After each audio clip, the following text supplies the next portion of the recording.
do it. We're in the shit right now, huh? Yep. Yeah, you nearly died again, twice. Can we stop trying to kill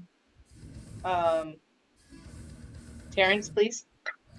Well, I don't know. Can you stop stabbing paintings? I really that was a mistake. I meant not to stab freaking plaster. Man. Okay, let's pop to it. So, first and foremost, I'd like to welcome our wonderful new player, Aaron. 6th seat. Glad to have you. Always glad to have you. Excellent. Let's hop to it. So I'm going to do an extended recap for the sake of our wonderful new player, so we can get into it. So, Tyranny of Dragons, indeed, it has been a Tyranny of Dragons. A brave adventuring company known as the Dragon's Bane Adventuring Company started out in a little town called, I'm not going to start that back, I'm sorry. That's a little far. But through trials and investigations, infiltrations, and great victories, and maybe a couple defeats along the way, the Dragon's Bane Adventuring Company has unveiled a great plot. The Cult of the Dragon means to raise up Tiamat, the Dragon Queen, from her prison in Hell. It means to bring her back up to bring about a draconic apocalypse. Many of their followers follow out of fear that one day this apocalypse will come and they wish to show their loyalty to the great Tiamat out of fear. Others are venerating this almost deity-like being. But the Sword Coast isn't having it. A Council of Waterdeep has been formed, carrying with it the various factions of the Sword Coast. Waterdeep, Neverwinter, the Harpers, the Order of the Gauntlet, and many, many more have all come together to begin to decide if confronting the Cult of the Dragon is the safest thing to do for all of their various agendas. And at the front of the Council of Waterdeep is the Dragon's Bane Adventuring Company. It is their heroics, it is their brave words and deeds that will shape whether these various factions are going to be able to trust that this endeavor will work out. So everything you do, every action you take, will inform the council if joining is a good idea or a bad idea. So here you are on one of your many missions. You're tracking Verum the White, a wearer of purple, which basically means a leader of the dragon cult, a worm speaker, one of the 5 heads of the cult of Tiamat, cult of the dragon. Excuse me.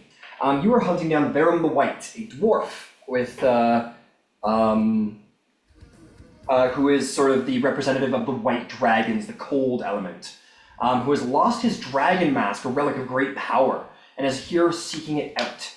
You have all pursued him at the intelligence of the Harper. I wonder who could have possibly gathered the intelligence about the Verum the White. Maybe we'll find out one day.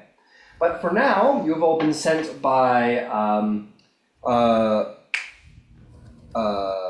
Haventry, Lady Haventry of Waterdeep, one of the representatives of the Harpers, to come and take back, learn about Verum the White, deal with him, get the dragon mask, you know. So you've come to the tomb of Daedrius, deep in the Serpent Hills to the south, where you have fought perilous dangers. The tomb of Daedrius was once belonging to a great diviner, way long ago, back before the civilization even rose up from the ground. Who had a great skill for divination, and little does history forgotten, had a great skill for creative spells, which all of you encountered on your last session. Such spells included mass prostate exam and instant Brazilian wax. Yeah, all kinds of different spells like that were both horrible and hilarious. But now he is defeated, and those spells will be lost to history, perhaps forever. But more importantly, the door at the back of the room is opened up, and a number of lizard folk have come filing out. These are the humanoids you've been sensing, Ranger. And with that, we need to roll a new initiative. I don't remember what you rolled last time.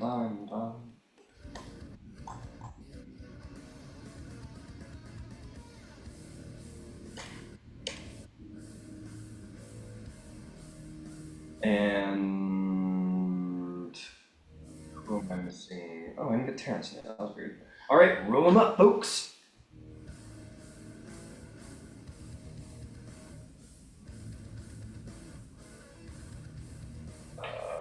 how these guys do. All right, I'm ready if you guys are. 23. All right. Yeah, 20 and higher. Anybody else got 20? 21. I got a nat 20. Yeah. 21 for Terrence, what the hell? Wow. Look at that. Take a gander at that. That's incredible. How about 20 to 15? 17. 17. Star, what'd you get? 14. 14. What did Shroud get? Shroud got 15. 15. Shroud will go before Scar.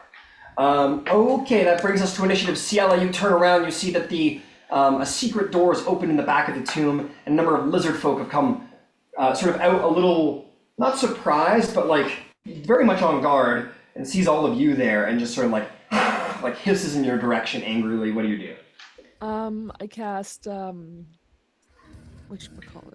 Hail of Thorns on my arrow, Okay. and I overdraw to the guy in the second row.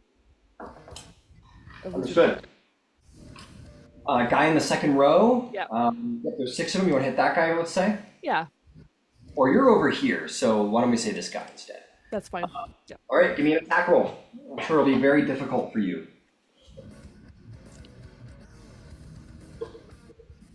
30-20. That's a hit. Believe it or not, roll me some damage, and we'll do the Hail of Thrones in a second.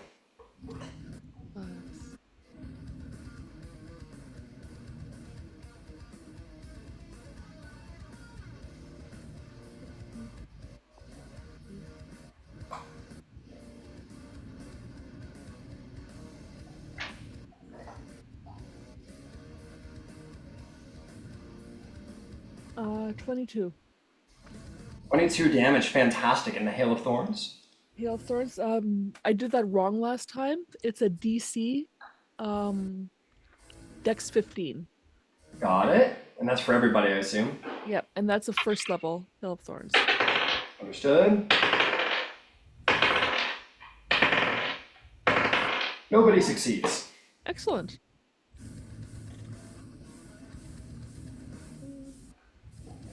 And that is 9 damage.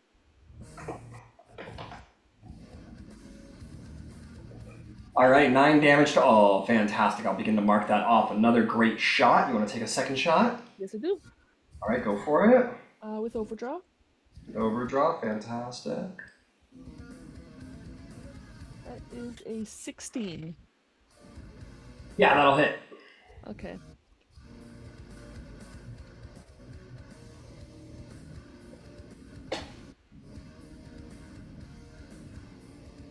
That's 20 damage. Oh, and he's gone. He's out of here. They open the doors and kind of like look around and kind of like hiss, and you just go, and like an explosion of thorns go off. And this guy goes, and he just falls over dead. The door opened, and you just immediately snapshot killed one of them. Yeah. A very impressive display of archery. Anything else? I'm gonna move to the doorway in the back. Where we All right. Like, you want to go there? 30 feet? Yeah, that's good. Fantastic. Alrighty then, that'll bring us to Terrence Marigold Jr., Cleric of Chantia. What would you like to do?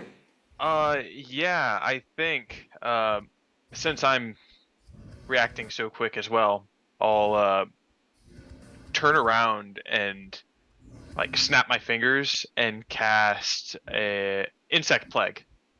Oh. Right in the center of the, group of lizards. Damn, I haven't seen this one used before. Well done. You summon the locusts of Chantia. Yeah, swarming, biting locusts fill a 20-foot radius sphere centered on a point you choose within range. The sphere spreads around corners. The sphere must remain for the duration. It's lightly obscured and difficult terrain. When it appears, each creature must make a Constitution save. Got it. Is this where you want it, right like that? Yeah, that's good. Cool. I'm going to bring you over 5 feet just so you can see the point you're summoning it at. Yeah, that works. All right, fantastic. Okay, con saves for everybody. What's the DC? 18. 18. All right, let's see how this goes for them.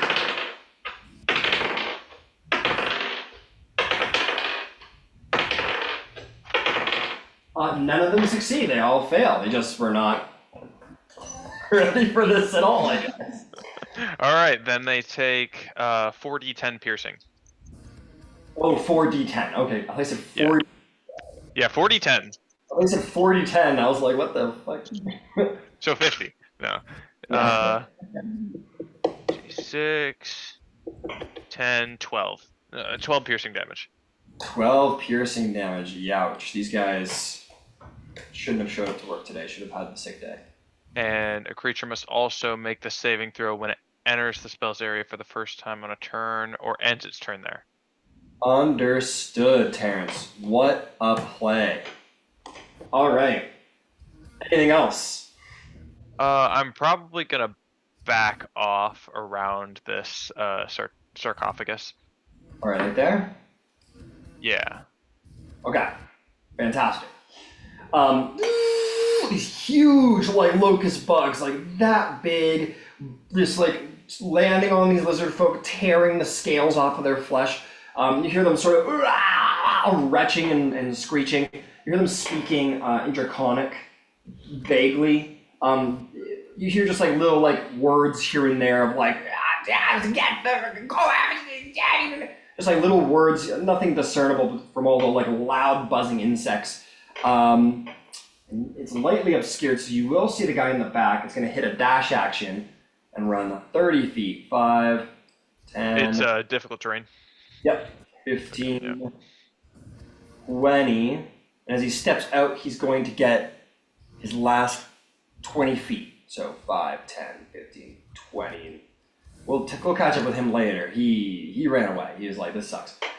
These guys, however, have another thing in mind. 5, 10, 15. This guy is going to use Rend the Field, and he's going to like lash out with his claws. I need a strength saving throw from Erebir and Terrence. Oh, I'm really good at these. Oh, I believe it. I believe it. I have 14. 14? That's a save. Oh, good enough.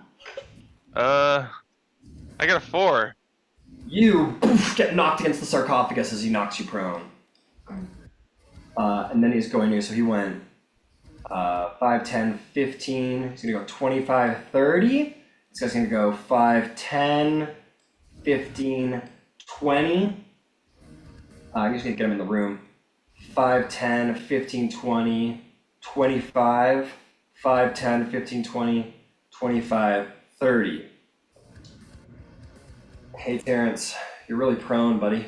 You're very, very prone. Sure looks like that. It looks like it. Oh, no. Have you lost any hit points? Have I? Yeah. Okay, never mind. This guy's going to attack you, Erebir. But those two guys are going for Terrence because he's on his back. Okay, this one is going to go into a blood frenzy as it can smell your blood, Erebir. Just kind of... he's going to just start swinging his claws and try to bite you with all of his might. We're going to start with the claw attack. That's going to be a modified 20 to hit. That'll hit. That'll hit. Okay. Here comes the claws. That's going to be 18 points of slashing damage. Ouch! And then his bite comes in for a 17.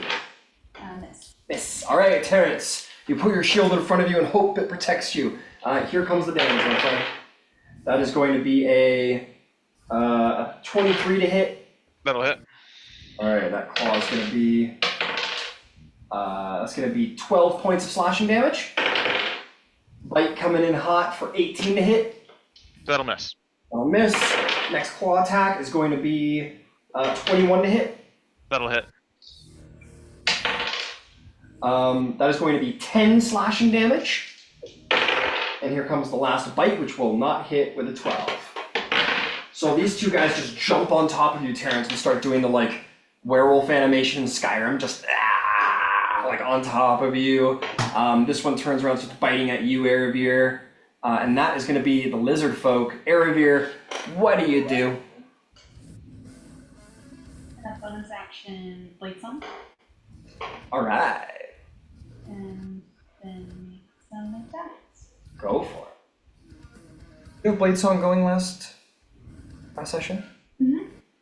Would it still be up? It only Yeah. lasts a minute. Yeah, it'd still be up because it was like you defeated the Darius and these guys came in immediately, so you would still be up. You're good. All right, cool. Okay. I think I'll.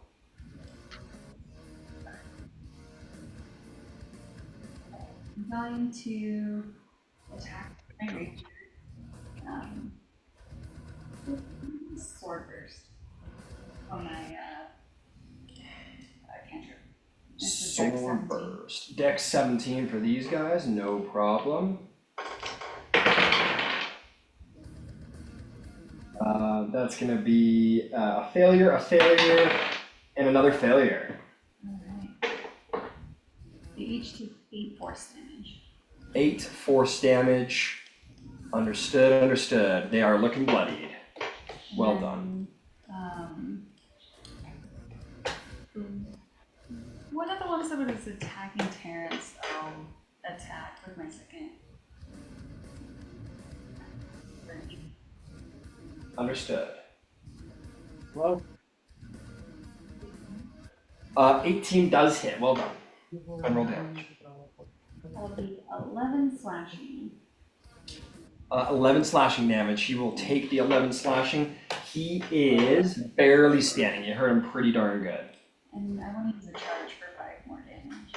Charge for 5 more damage. And with that, he is done. You can handle no more of your assault there, Veer. Sweet. And that's my turn. Alright, you sort of bring the blade and sort of, as you're like blocking these attacks, you whirl around yourself, and with every sort of like certain point in the angle, another blade appears, just all around you, and you splash it out, hitting everyone with your blades, and then stab that guy in the chest, rip it down, and in very like a seamless, almost aloof movements that you make ballet-like, they cannot stand against you. They're doing everything they can, but you seem completely at ease as you kill one of them.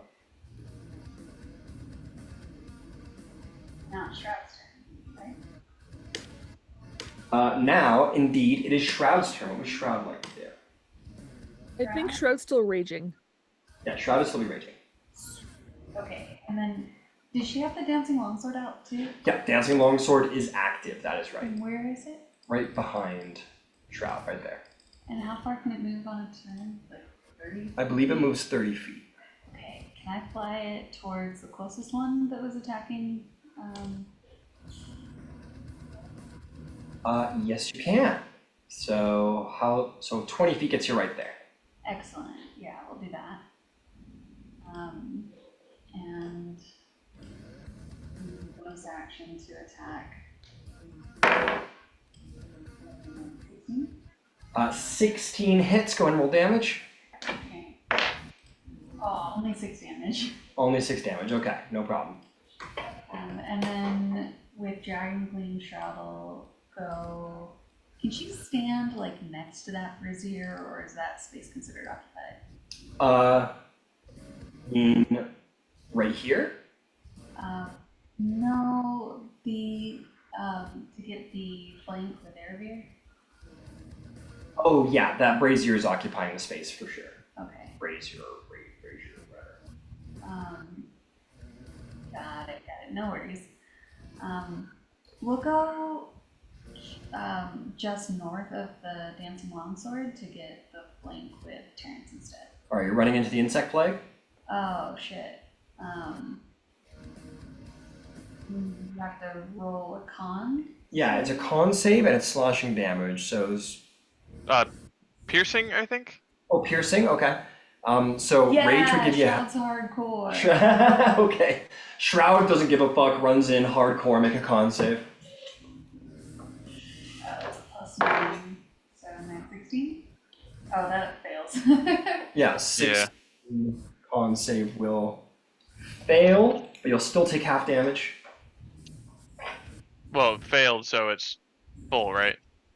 Well, Oh, but half for... Okay, yeah, right. For being mad. 13 half to 6. Alright, 6 damage to Shroud. Shroud doesn't give a fuck. Look at all those hit points. It was worth it for the advantage. Alright, go for it. Oh, and I will say, Shroud does can give themselves advantage for free by attacking recklessly, if they want. Mhm. But then everyone gets advantage on. Yeah. Yeah. Okay, rolling with advantage. 28. 28 will do the job. Roll some damage. That's D6 5. 6 is 11. 11 damage. He's still alive as you slash him across the back, or stab him, I guess, with the war pick. Yeah, and then we'll do it again. Alright. 16 plus 10, 26. 26 will definitely hit. Roll some damage. 9. 9, that is a dead lizard folk, as 2 pick blows just take him out, falls to the ground. Brutal holes just carved into his chest. And then I would like to step out of the insect plague with my last movement.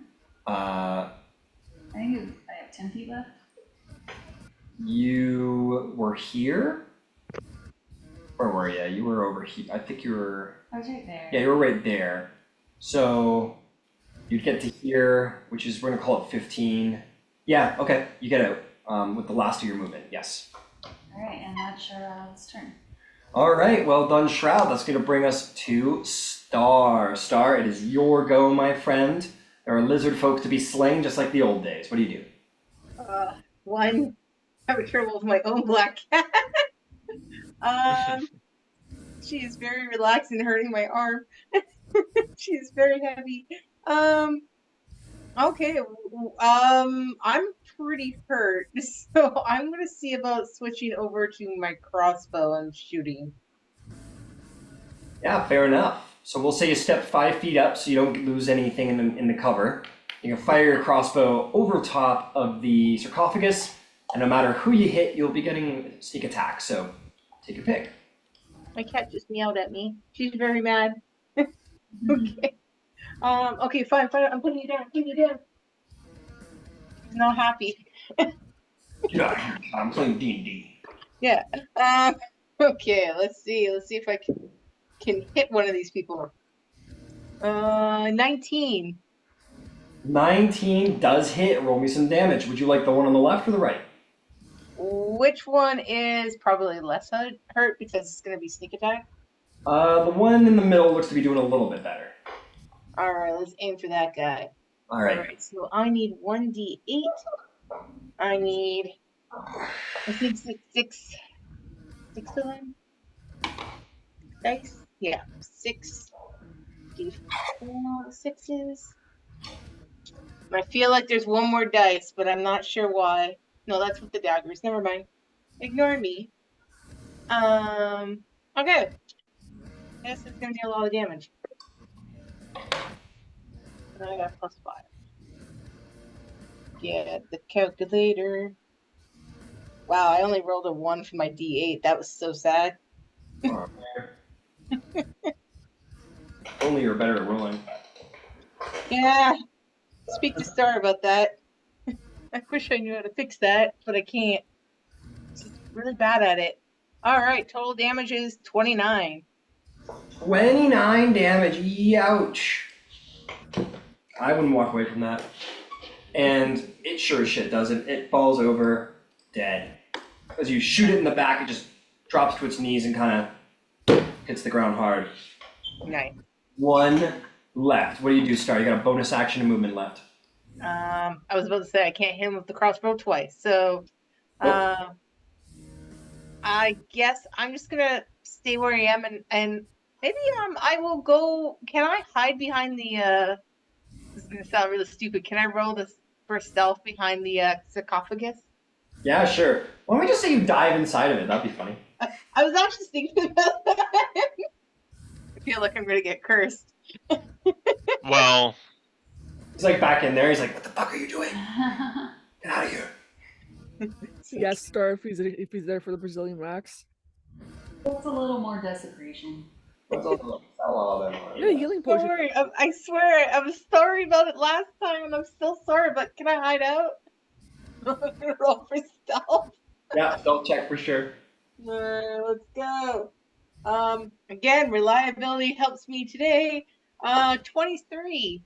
Yeah, you dive into the sarcophagus, and the top just like closes over you, and you're like, haha, so stealthy. You are very, very well stealthed. Which brings, and this guy, like, at this point, this guy was like leading the charge. He's like, ah, and he like knocks over Terrence and comes running through and lets out a big roar of like his like a war cry. And he turns around, all of his dudes are already dead, and he's like, and that's Ciela's turn. All right, let's see if I can finish him off in the first shot. Well, that makes me really mad. It does. He says in the comment. So we will do an overdraw. And that is a 23 to hit. Yeah, that'll hit. And that is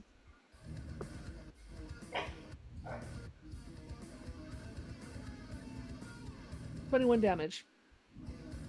21 damage.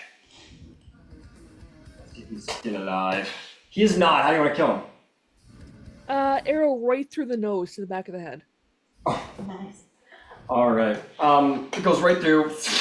Right, like you. There's a horrible crunching sound as blood splatters all over you, Aradir. You're right in the splash zone. Just like his, like literally like a little chunk of gray matter is just like in your hair, like right in front of your face, and then the arrow just like bounces off the back wall as the guy falls over dead. Everybody okay? Define okay. All right. And But I'm gonna help I Terrence think- up.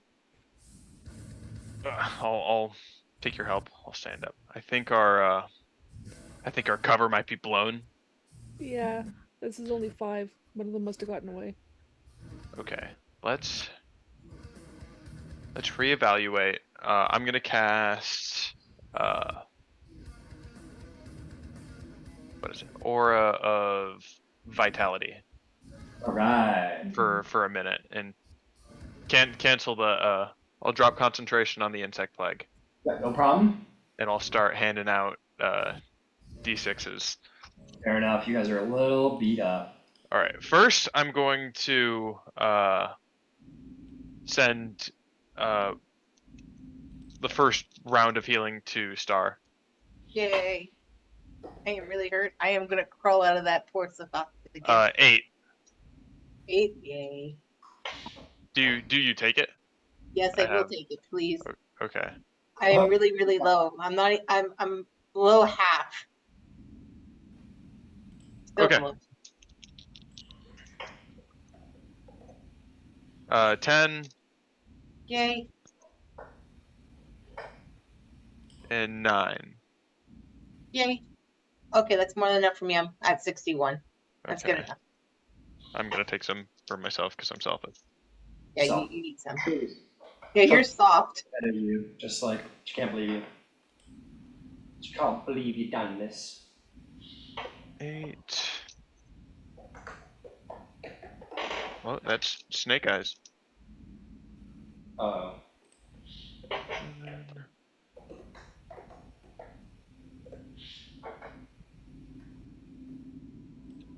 Anybody else need healing?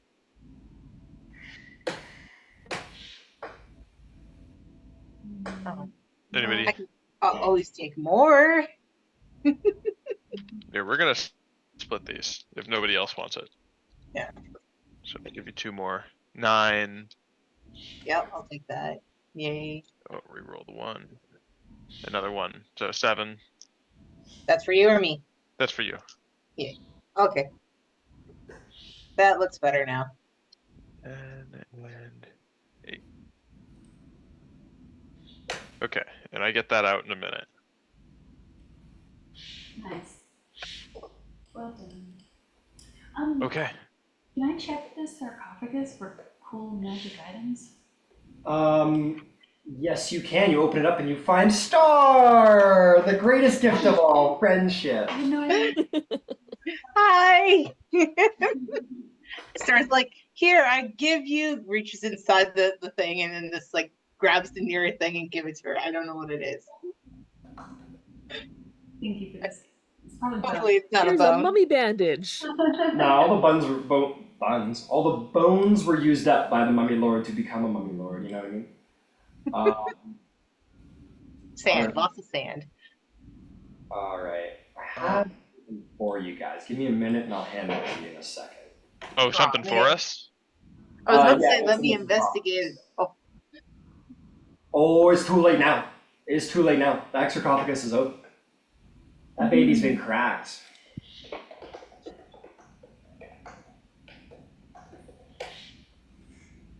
sad face. All I'll be right. forever blamed. No, you're good. You're good. Where are you, you silly thing? I'll get back to you with that. Let's just keep going. But I'll get back to you. Definitely retrieve something pretty cool from in there. I'm just having trouble finding it. I don't remember where I put it. Okay, I assume after we find this super cool thing, we're gonna go through this super spooky cavern. Exactly. Yeah, I don't remember. Don't listen to me.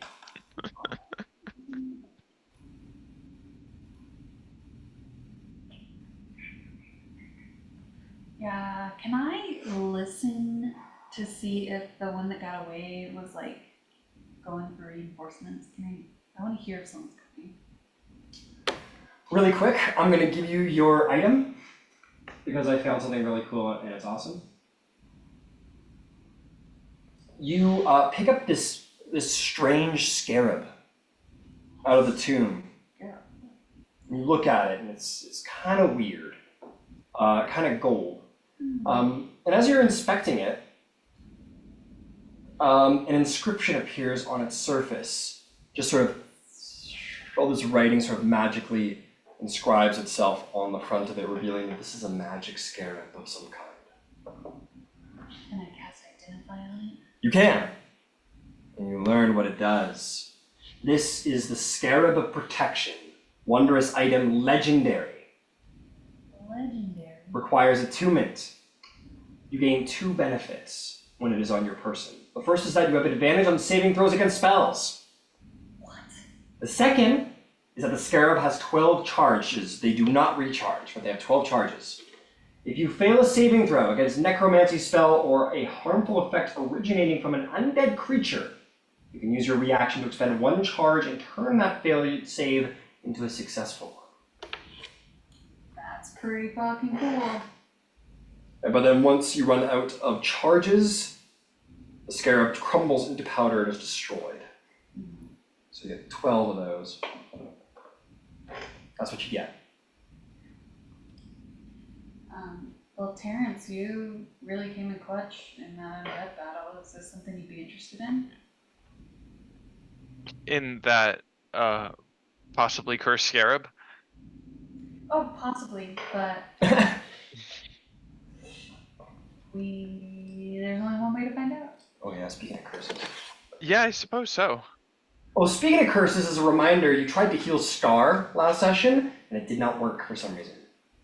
That's why I was asking about the Aura of Vitality. Oh shit, that's a good point. Yeah, that didn't work. I'm sorry. Oh my god, all that healing? Yeah, all that healing. I'm very sorry. I wasn't keeping. I forgot all about it. Yeah, that doesn't work. None of the healing does not work on Star. What? No. Would I have noticed it after the first one? Yes, absolutely. Okay. Absolutely. You could distribute that somewhere else if you wish. So I have to get rid of all that points I just took, didn't I? Yeah. I think I was at 33. So How many points was that? Well, I'm at 77.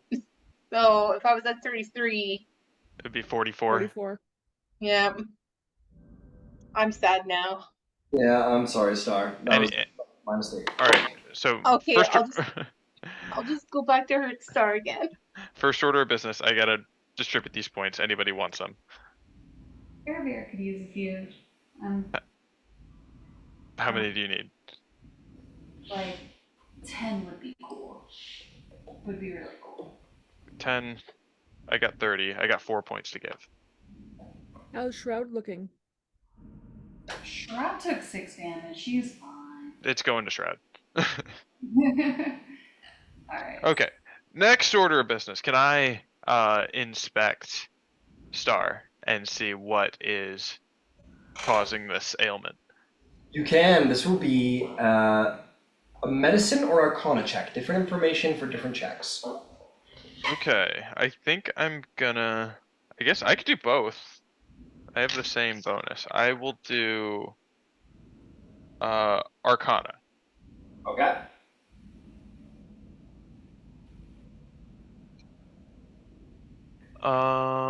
That is 17 plus 6, 23.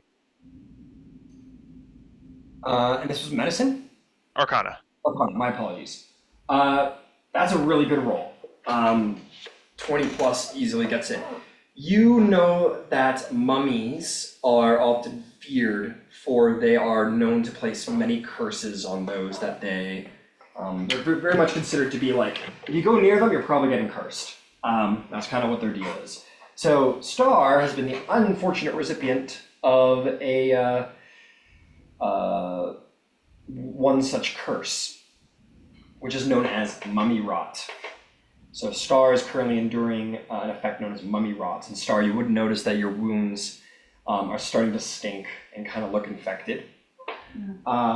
Basically what it means is that Star can't heal or be healed in any way.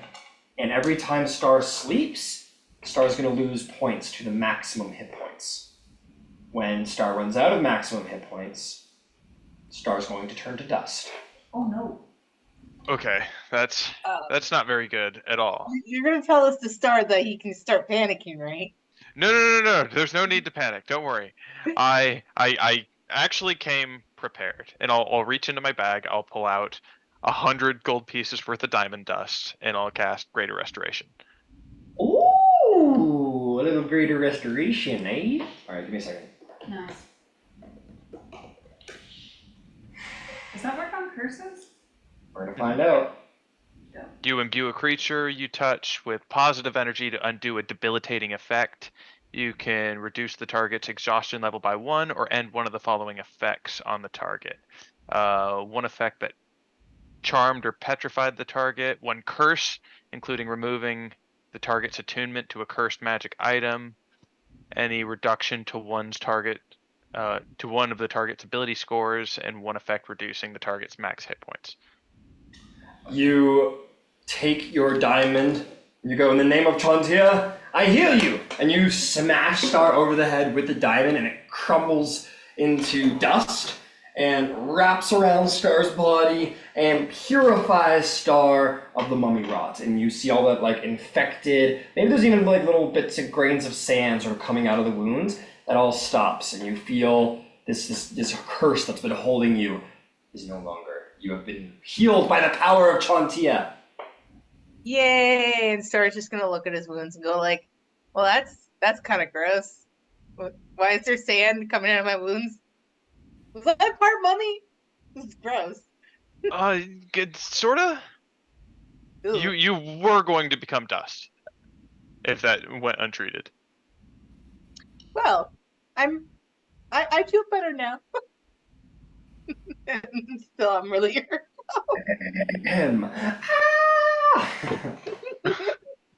Yeah, no, that would be he'd be screaming, but then realize he's okay. Yeah, you're fine though. You're fine now. Can I listen for others coming? Yeah, make a perception check. 22. Or two. You hear sounds and movement drawing closer and closer very rapidly. Oh shit. They'll be on you in moments. Oh guys, Here, I'm gonna give Star at least a second level healing word. Alright, you give Star a second level healing word, and as you do so, your enemies are upon you. Yay. Let me find my D4s. Initiative! Getting all the initiative. 12. You get 12 hit points. 12.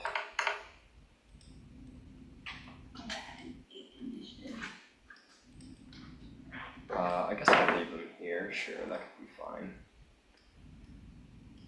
Alright, bear with me while I roll some initiatives here. Oh boy, bodies. Do we need to roll again? Yeah, I Oh rolled. yeah. It's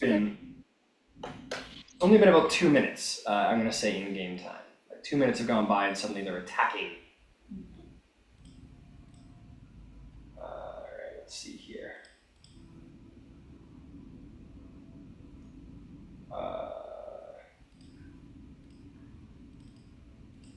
Sorry guys, I've lost my... I'm trying to manage a lot of things today. I'm feeling all over the place.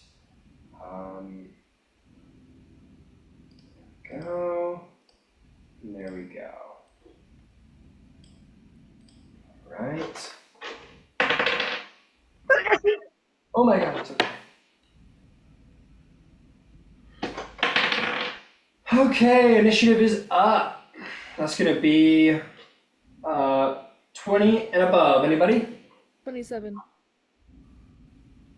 Alright, 20 to 15. Oh wait, no, I was gonna say I was 25. Alright, 20 to 15. Good job. 15 to 10. 13. What is your dex score, my friend? My dex score is 12. Hey, you win. You're more dexterous. Yeah, I've been working on my dex. Nice. Oh, what'd you I get? got a Eric? whole +1 to my initiative now. Eric got 8 and Shaw got 9. Got it. Alright, initiative is up. Remember when I put on that bound music. Okay, you hear them running around the corner and you hear it shouting draconic, "There they are! Get them!" I'm actually gonna pull them in just a little bit more because that's what would have happened. Okay, initiative is up. You know what I'm gonna do? I'm gonna move them a little aside because of where they're all placed in initiative. It makes sense. You see though that they're joined now by stranger creatures. Those of you who look down see these strange warriors that are highly decorated and they have the heads of snakes. And they're also pretty buff. Okay, Ciela, you're starting us off as usual. What do you do? Yep. I'm gonna cast another Hail of Thorns on my arrow. All right, I'm gonna move you over a little bit because you're getting pretty close to full cover there. Yeah, So put you right here between the braziers, 10 feet. that's cool. And I'm gonna aim for the guy in the middle, on the left, in the middle. All right, Snake. This guy, right? The one behind him. All right, one behind him. Go for it. Yeah, that guy there. And I'm using my special thingy-majiggy. Oh, your special thingy-majiggy. The shot, the better shot, which I can't think of the name of for a second. The one that has +10. Sharpshooter. Sharpshooter. Yes. Sharpshooter. Gotcha. Okay, so that is a 19 to hit. 19 will hit. Go ahead and roll damage. Okay.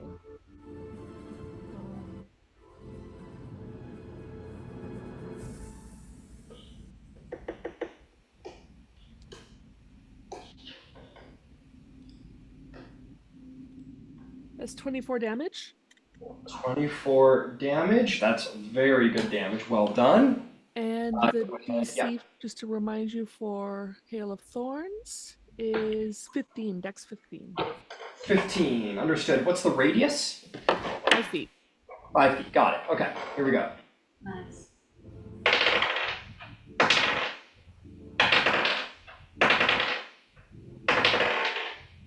Okay. 2 failures, 3 successes from the lizards. How much damage? D10 damage. 10 damage. Okay. No, it's 9 damage. D10 damage, so I got 9. 9 damage. Okay, so Yep. 9. And because I have whatchamacallit, the Horde Breaker, I'm gonna aim for the guy beside him. Okay, hang on. I'm not quite through all my stuff yet. Yep. Bear with me for a moment. I gotta roll for the snake dudes. I think that's back to the damage. What's that? Back to only got 4 damage. Yeah, because they saved. Oh, sorry. One fails, one succeeds. I'll take 9. I'll take 4. Okay. Hordebreaker, who are you aiming at? The snake guy. This guy. Okay, go for it. With overdraw. Yeah. That's what it's called. 18. 18 will hit. Roll some damage. Okay.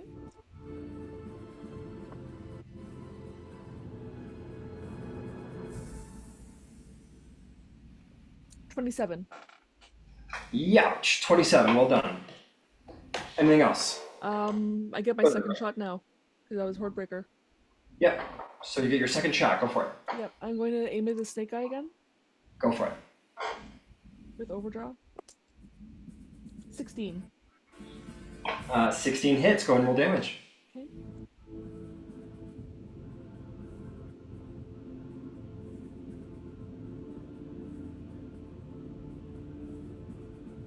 $29. 29 damage. Wow, that's a lot of damage. This guy is still alive, though. Surprisingly, a lot of constitution.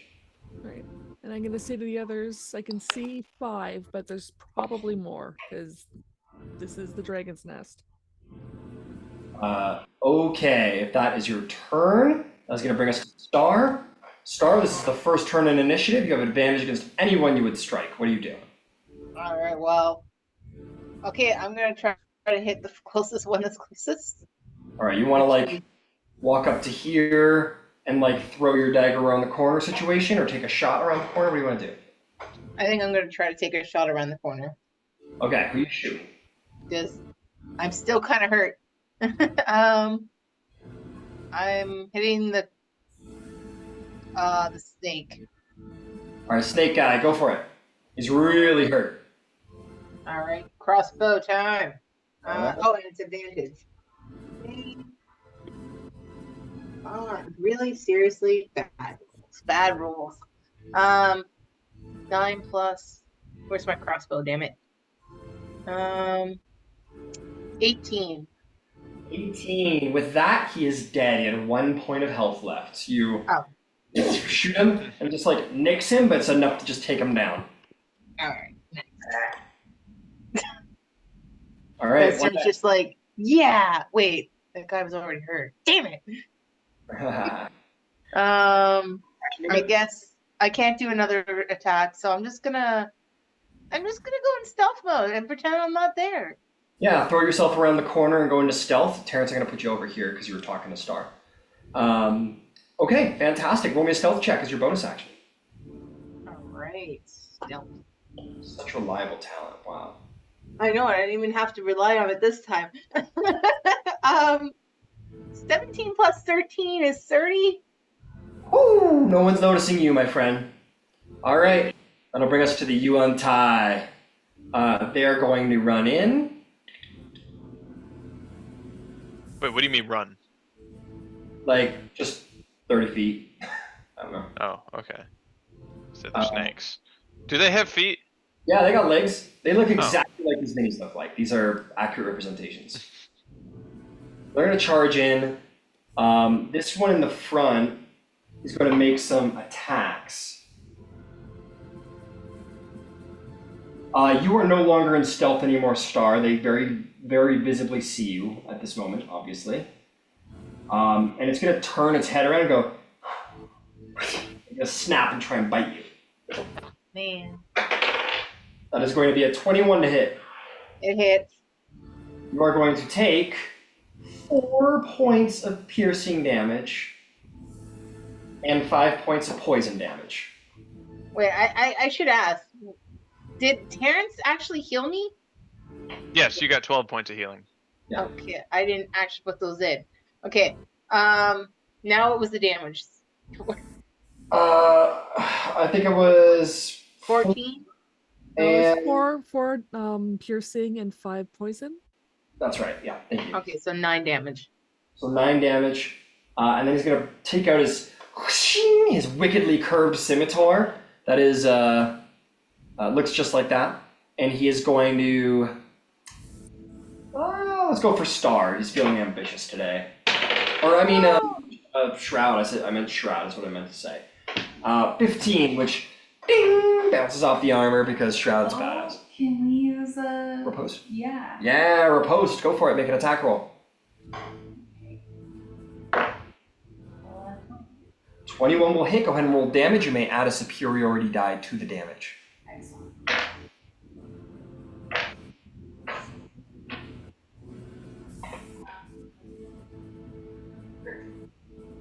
13 damage. Youch. Did you add the superiority die? Mm-hmm. Excellent. Very well done.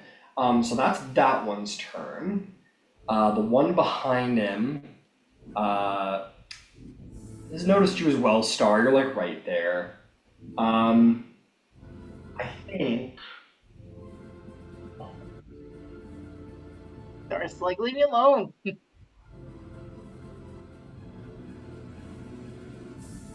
He's going to look at you and he's going to speak in the common tongue and sort of whisper to you around the corner, and he's going to say, "Unnatural true friends.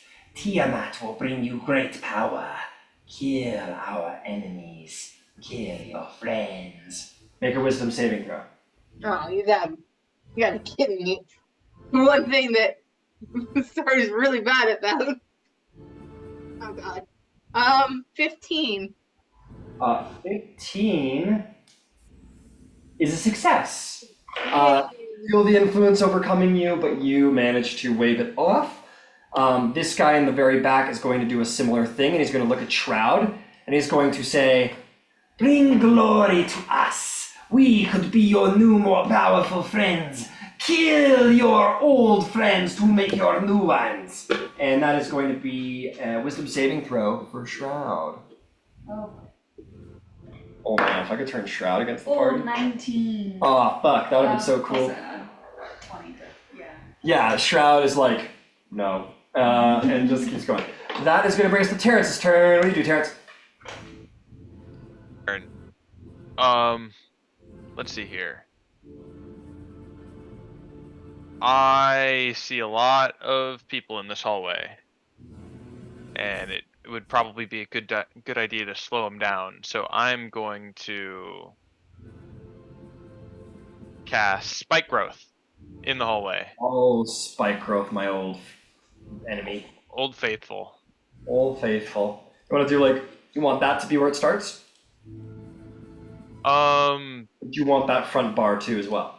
How long is the hallway? Not longer than the 20 feet? Spike Growth.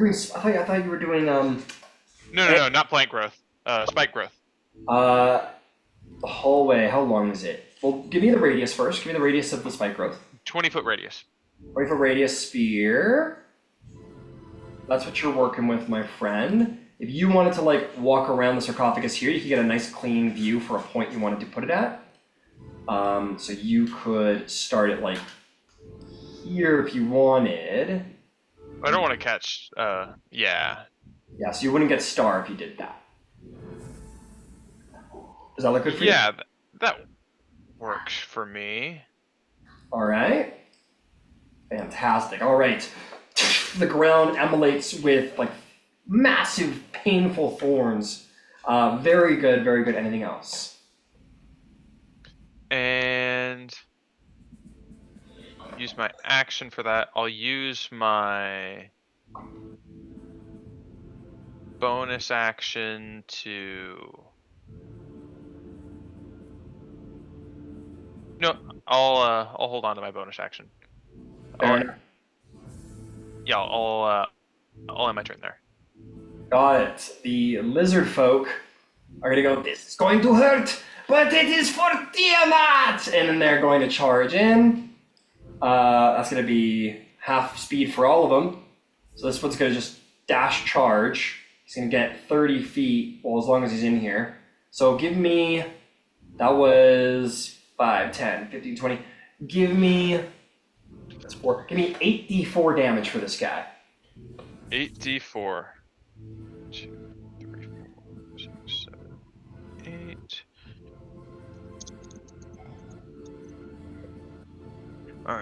2, 4, 7, 8, 9, 13, 15, 16. And 16 damage. And the motherfucker dies as he's running down the hall. He just gets serrated to death. These guys back here are like, there you go. So, and they go slightly less enthusiastically running down the hallway. I'll let it be your choice. Do you want to use the same damage, or do you want to roll again for each of them? It doesn't matter.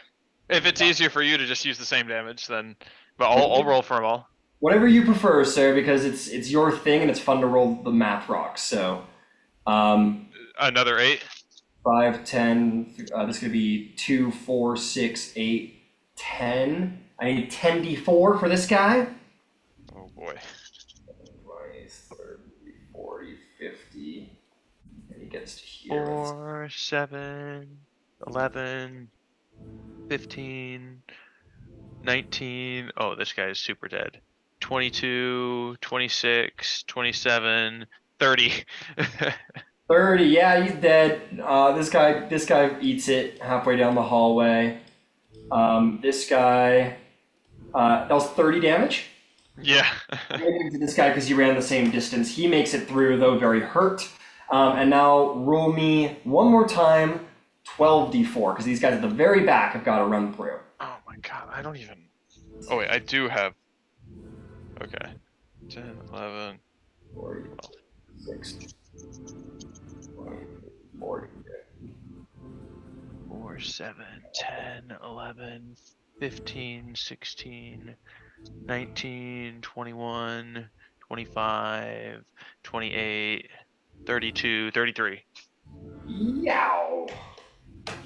These guys live, but they're really goddamn hurt as they come down the hall. Their legs are like, there's no scales, it's just blood. Blood and bone. And that's going to be their turn. That was a great move, Terrence. Well done. Shroud, holding the front line as usual. What do you do? Cool. Shroud's gonna rage. Shroud goes into a rage. And then we'll get the flank with Star on the guy right in front of her. Shroud will not, in fact, because this guy's standing in the way. Oh man. You could use one of your actions to shove him and then jump into the spike growth. It'll hurt though. Oh yeah, and that too. Nope, we'll just see where we're at. But you're raging. You're raging. Do you want to? You roll recklessly and get advantage anyway. Yeah, we'll do that. Okay, go for it. You want to hit the snake guy? Yep. Go for it. 24. 24 will hit. These guys have no armor. They're just bare chested. They suck. It's only 7. 7. Did you add your rage damage? 8, 9. No, I haven't done that roll yet. 9 damage. All right, give me another. You also have your dancing sword in. 28. 28 will hit. Roll some damage.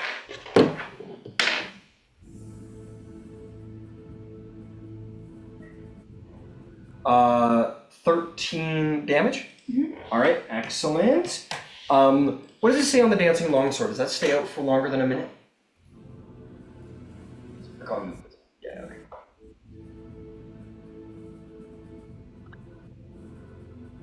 I think it does 4 attacks. I don't know what the duration is.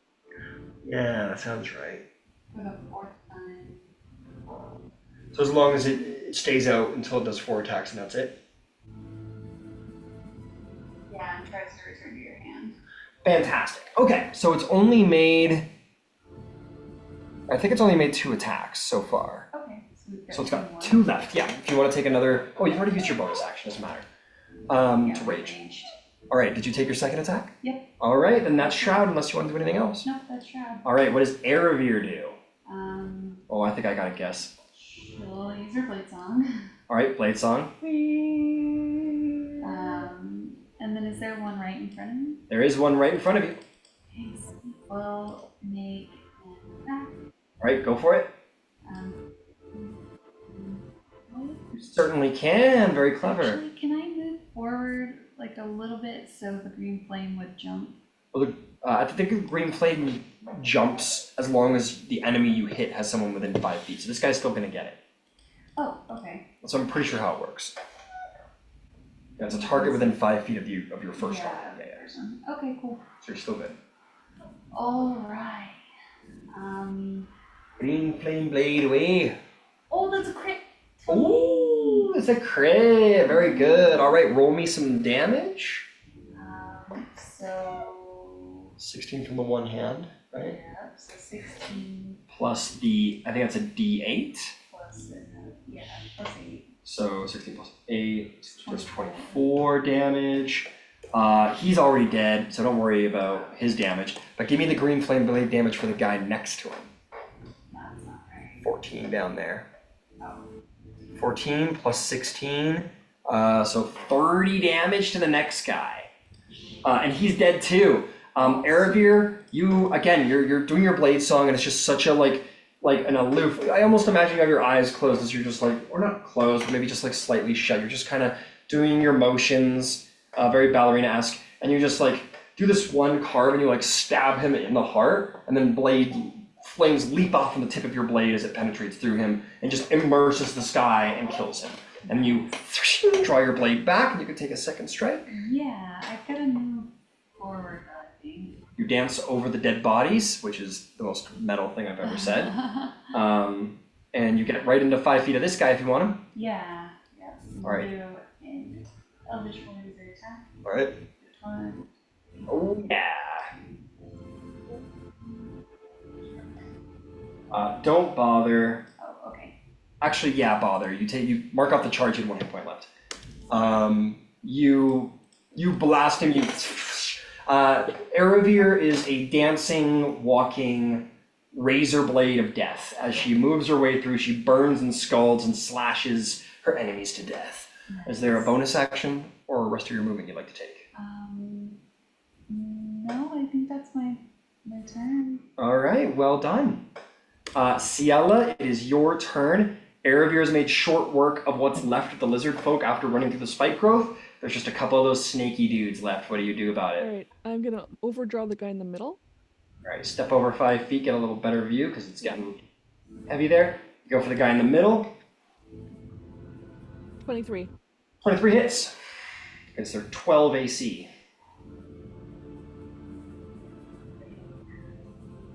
Yeah, they're relying on their abs, but it's not working out as hard as I thought it might. 27 damage to the first guy.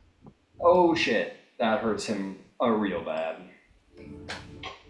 All right. And Horde Breaker for the guy behind him. All right. With overdraw. And this is the Horde campaign, I'm telling you. That's 18. 18 damage, well done. No, 18 to hit. Oh, 18 hits, yeah, roll damage. Yep. They worked hard on their abs, guys, okay? Don't disrespect them. They worked really hard. 25. 25 damage, good job. You got one more attack, my friend, I believe. One attack, and you did your Horde Breaker, so now you get a third, right?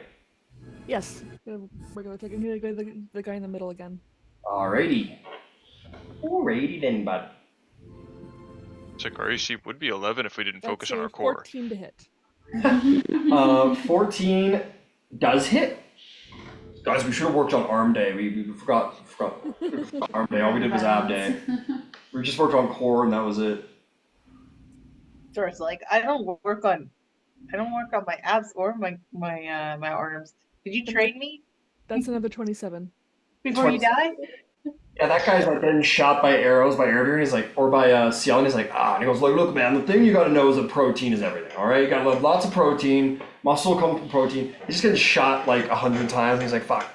I goes, yeah, man, like, we can get some gains together. It'd be good. That brings us to, is there anything else? Yeah, like bonus action movement. I think I'm gonna put a moonbeam on the middle guy. With a bonus action? Yeah. Isn't it? Oh, it isn't. Never mind. Thought it was. Never mind. Are you crazy? No, it's all good. Alright, that's gonna bring us to Star. Star, you're talking to this guy in the front about gains, and he's like, yeah, man, like I'm telling you, you just gotta just pick up heavy things and put back down. But if you want to work on your core, it's a lot of sit-ups, a lot of hip thrusts, you know? You gotta eat your prey whole. Yeah, you gotta eat your prey. Okay, I'm taking down these notes. It sounds like good ideas. But buddy, I can't, I have to kill you now. I really don't. Can we just be pros? Yeah, what the fuck? Can we just be pros? You don't have to fight us. Just turn the other way. We won't kill you. Just If you join us, we won't kill you either, and then you don't have to die. I can't do that part. I'm sorry, I can't join you. Buddy, You'd it's be great so knowing you. about killing me. The life is precious or whatever. And then you stab him in the chest. Go for it. I am gonna use the white dragon tooth dagger. All right, go for it. You drop your crossbow to the ground.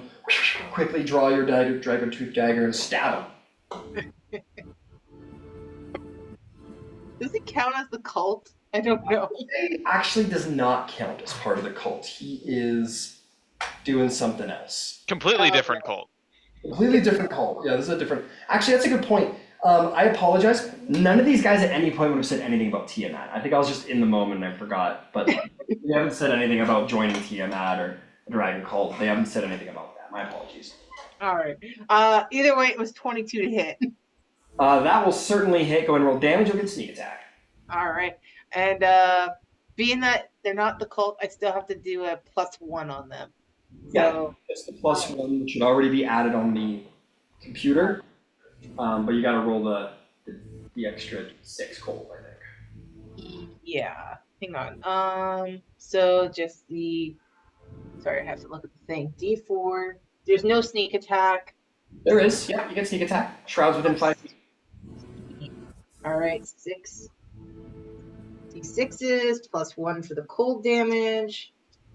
So this guy's still gonna be dead.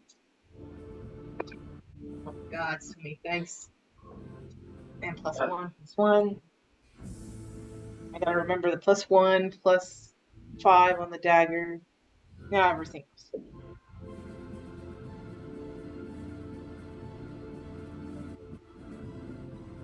I just realized that Star's chest is fully out on his mini. He's just like got his chest out. He's looking for love. Remember, the last time he looked for love, it was just cat scratches on his head. Alright, total damage is 30. Ow! What the fuck? Oh shit, I'm dead. And then he falls over dead. Bye, buddy. Bye, friend. But yeah, he's like, come on, I can tell you, I'm telling you, I'll get you in the club, man, I'll get you a signing bonus, and you stab him right in the chest and he falls over dead. Oh boy. Alright. And guess I'm gonna nick the guy around the corner. Alright, well actually you've ran out of draw stow this turn because you dropped your crossbow to the ground and then drew a weapon, so you're out of the ability to draw, so you only got the one blade. So you can't offhand, unfortunately, just yet. No worries. I'll just gonna stash my crossbow and kind of move away so I don't get hurt too much. All right, where are you going? I'm gonna move behind the sarcophagus again. All right, you want to dive into the sarcophagus again and try and hide in there? Yeah. Yeah. I think that's just like I've had enough of this. All right. Stealth. Thank you, reliable. 23. 23, yeah, you dive in there and you are well stealth. Your crossbow would have got left behind though, so I marked it on the map. It's right there. Okay. I will get you back. Yeah, it's called free action, where you got different things you can do. One of which is you can draw or stow once a turn, and to get over that you can like drop your weapon. That's just free, no action required. So, no worries. Star's like, I'll get you back, Penelope. Don't worry. Fair enough. Let's see here.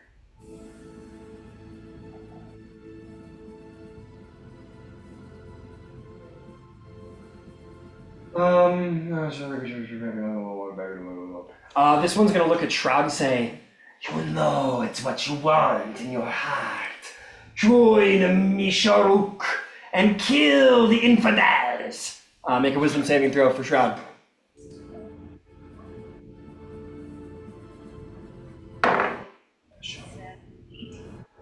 Save, goddammit. Yeah, I guess so. This one's gonna look at you, Terrence, which I'm sure is gonna go great for him. It's gonna like, end these spikes and kill your friends instead. And you need to make a wisdom saving throw as well.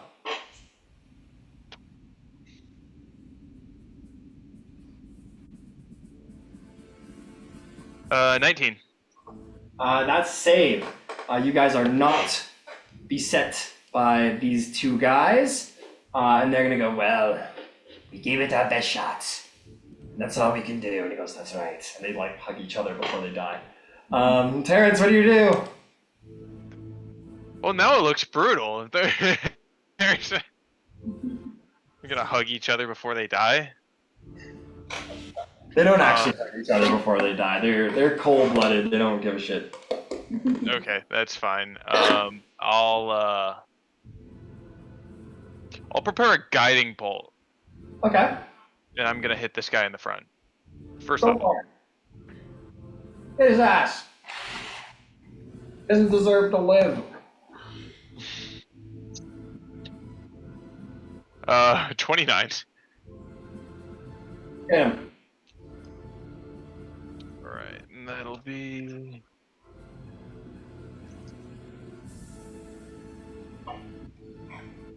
Six, 7, 11 radiant damage. And he's dead. Oh, he's alive with 1 hit point.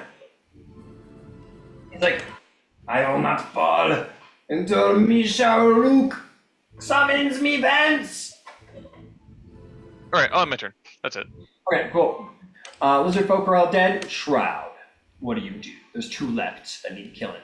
Oh man, and they're okay. My bonus. I'll drop the spikes for Shroud. Okay. Oh, cool. Okay. Well, bonus action, dancing longsword. Try on the front.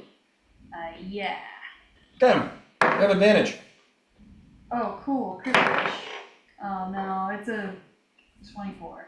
Oh, only a. Oh no! Oh no. Oh. 10 damage. And he is dead with his 1 hit point left. Well done. That sword just impales him in the chest. He falls dead. 1 guy left. How does Shroud want to do this? Travel as they do intimidatingly step forward. And Alright. recklessly. Recklessly shove that blade in his head twice. Double 15s for 25. That'll hit. Go ahead and roll damage.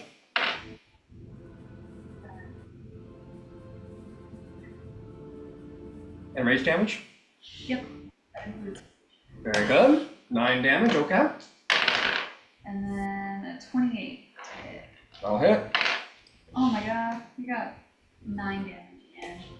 9 damage again. This guy is standing strong against Shroud's assault. Anything else? That'll be it for Shroud. Alright, how does Erebir want to clean this mess up? Eric will go in for the flank. So I can. Yeah.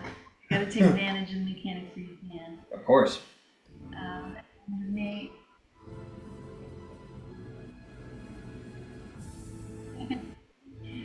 we'll do another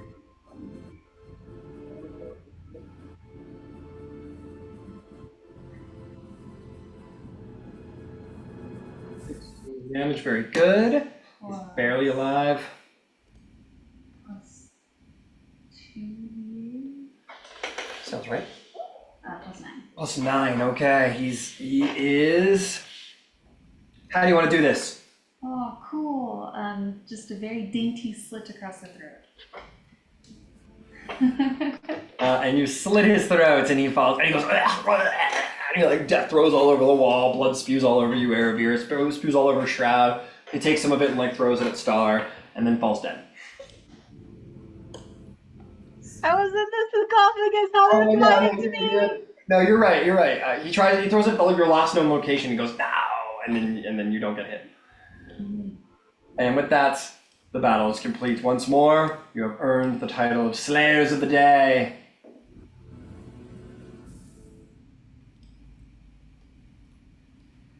Cool. Does anybody have wounds to lick, or do we need a... I think we should start pushing forward before more of them come. I'll lick my wounds. Lick, lick, lick, lick.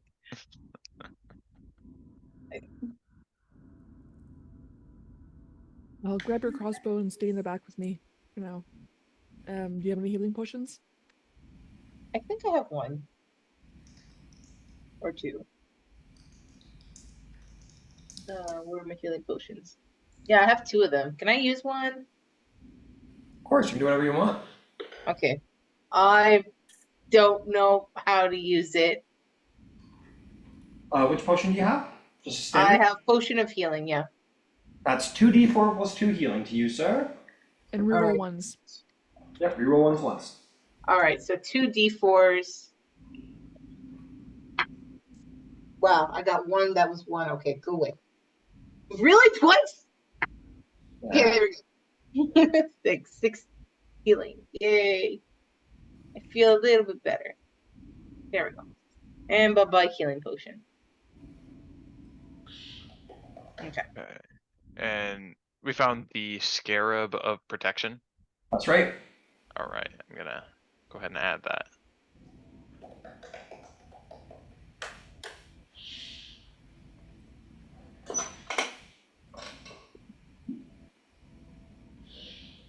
Okay, let's push forward, wade through the lizard and snake bodies. Yeah, Erica's gonna press to digitate herself clean. Okay. It takes a couple casts, a lot of it. That's fine. Stay tidy. Fair enough. So you guys are gonna push forward? Yep.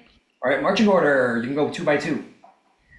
I think me and Shroud will lead the front. Yeah. I'm gonna stay in the back and grab my crossbow and resort to that.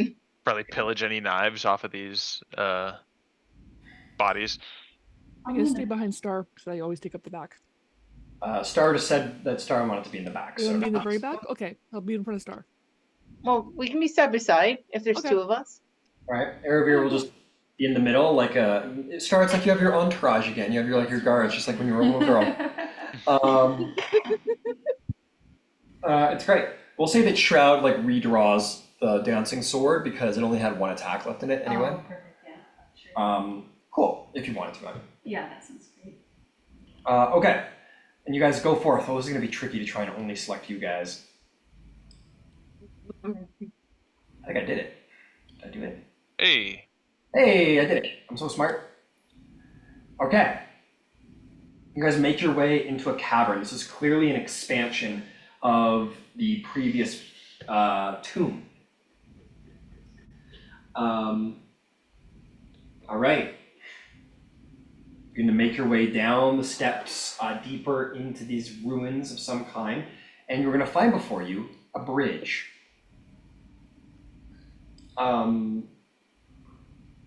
Let's see.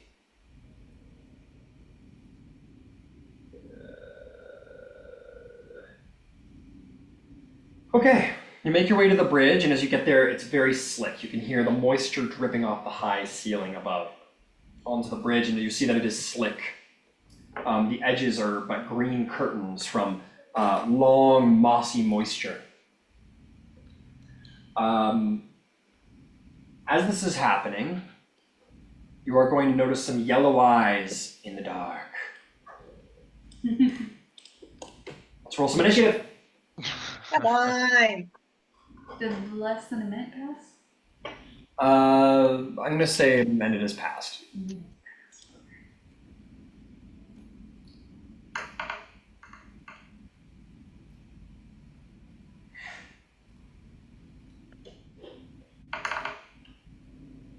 Just battle after battle after battle. Yeah, man, they're trying to protect their home. You guys are invaders. I mean, they kind of invaded this home first. That's fair.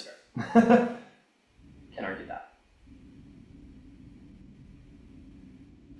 You see that the ones at the back, however, look much more like what these representations are.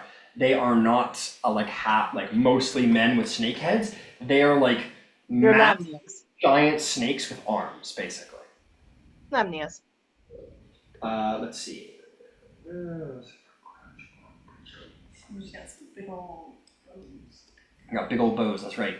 These guys are going to be standing back a bit. Over here.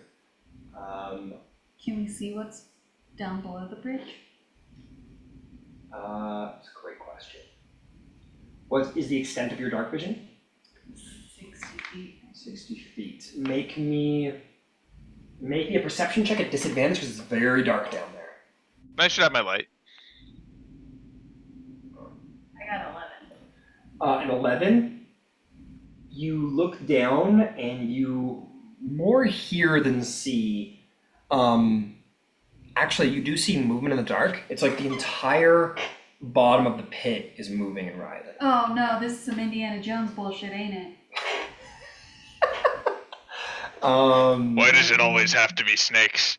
Okay, I think I can end there. I think we get the picture. All right, initiative. That's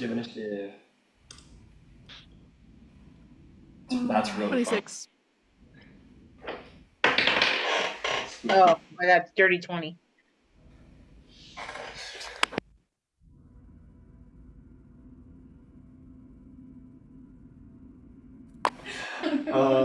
Okay.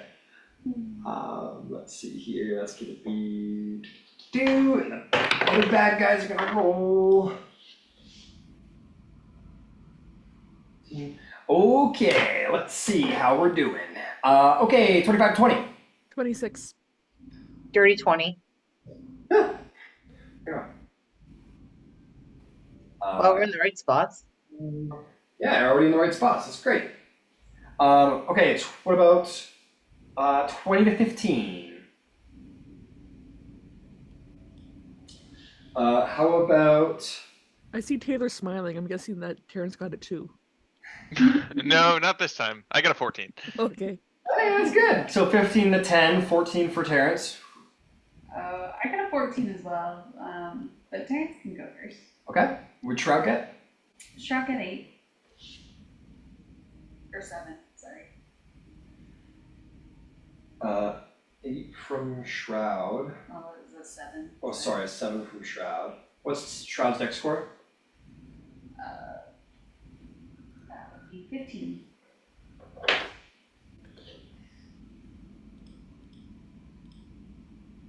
Uh, 15, you say. Mm-hmm. Shroud goes last. Okay, let's hop to it. Gotta put on some music. I gotta change the cavern music. It's from dry cavern to wet cavern. Ew. Yeah, get ready for it, man. It's wet around here. Storm's not going to be happy. Okay, start of initiative. What a great surprise. Ciela for the 10th combat in a row. All What do you right. do? Beginning of I'm initiative. gonna put a 3rd level Hail of Thorns on my bow, Uh-huh. and I'm gonna shoot at the guy in the back. This guy? Yeah, that guy. All right, go for it. Overdraw. All right.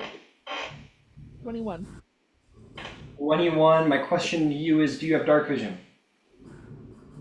No, but you said we saw yellow eyes. Terrence, your light is like 30 by 30. Okay, yeah, you can see. It's fine. Okay, what'd you get? 21. 21 will hit. Roll me some damage. Oh, and it's 20 and 20. Oh, and 20 and 20. Hang on. Ooh. Ciela, you cannot see that target. All right, then I will go for the farthest guy I can, or the closest guy I can see. That'll be the guy right in the front there. All right, let's do it. Oh, sorry, I'm doing this from Ciela. I should be doing this from Terrence. Yes. Furthest guy you can see would be the guy at the very back of the lizard line. Okay, then I will fire on the one on the left. In the very Alright, well, on the left, that attack will still hit. Go ahead and roll damage.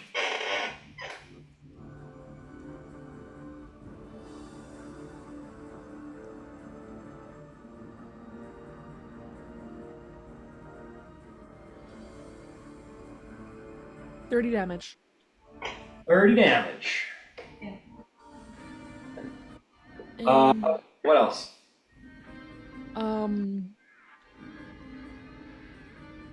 Horde Breaker. Alright, who's getting it? Guy beside him. Okay. With overdraw. Alright.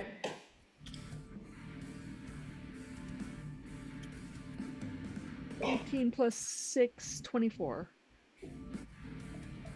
I'll hit. Okay.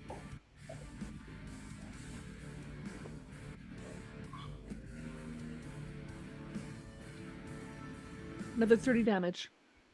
Another 30 damage. Ouch. All right. And then we have that 3rd level Hail of Thorns that I put on my bow at the beginning. Okay, yeah, let me roll some con saves. DC 15. Yep, DC 15. All of those back 4 lizard folk failed. Go ahead and roll the damage. Okay, and that's 3d10. All right.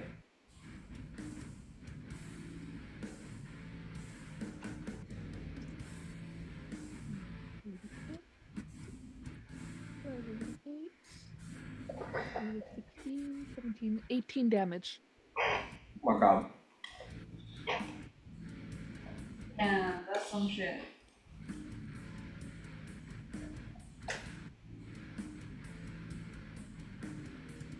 Find your aim.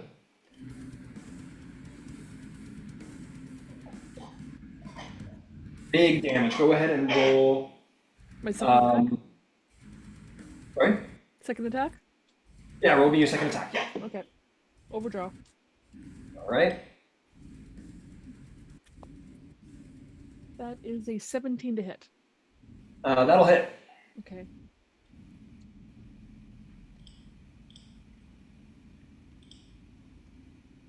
Another 30. All right, another 30 damage. And you're hitting the original guy. Yes. He takes that, and finally he's just gonna fall off the side of the bridge into the ground, into the down below. And as you hear that thump, Erebir, you see the ground sort of like writhe a little extra, like in almost response, almost like in like a little wave that sort of like goes out and then comes back in.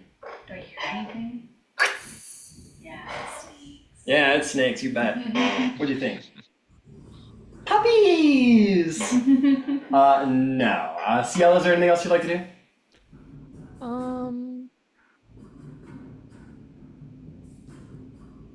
Move me back. All right, how far? Just at the very beginning of the top of the stairs, as long as I can still see them. Should? Yep. Okay, let's see.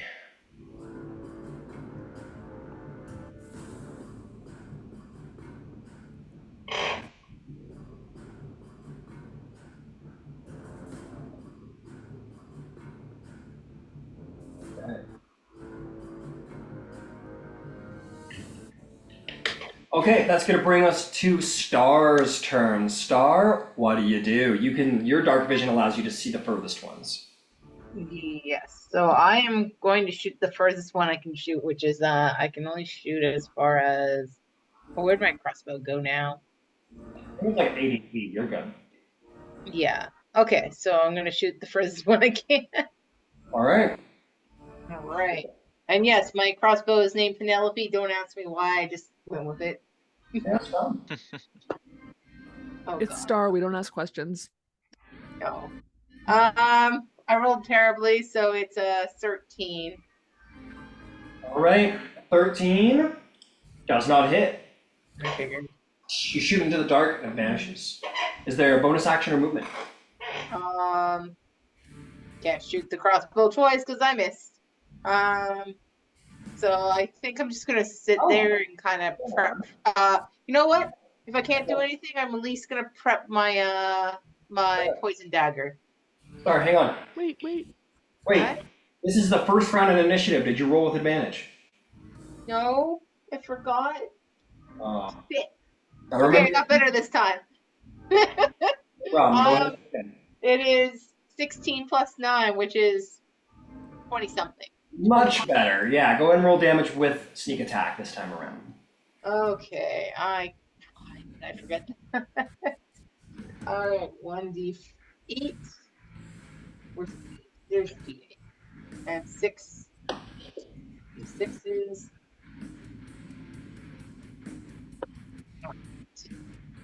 Total today is second.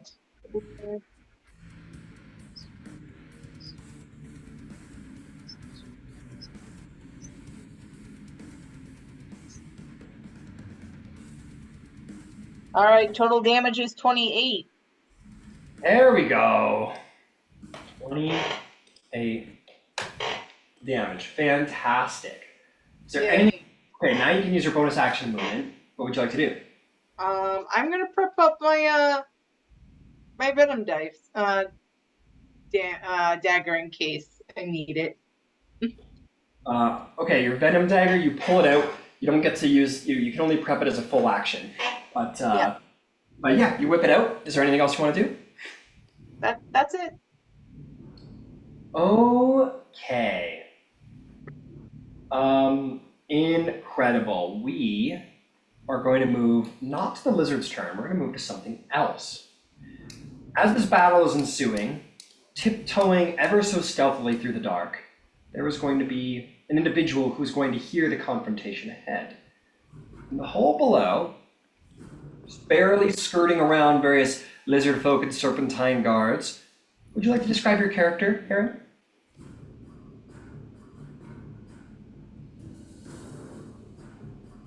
Sure.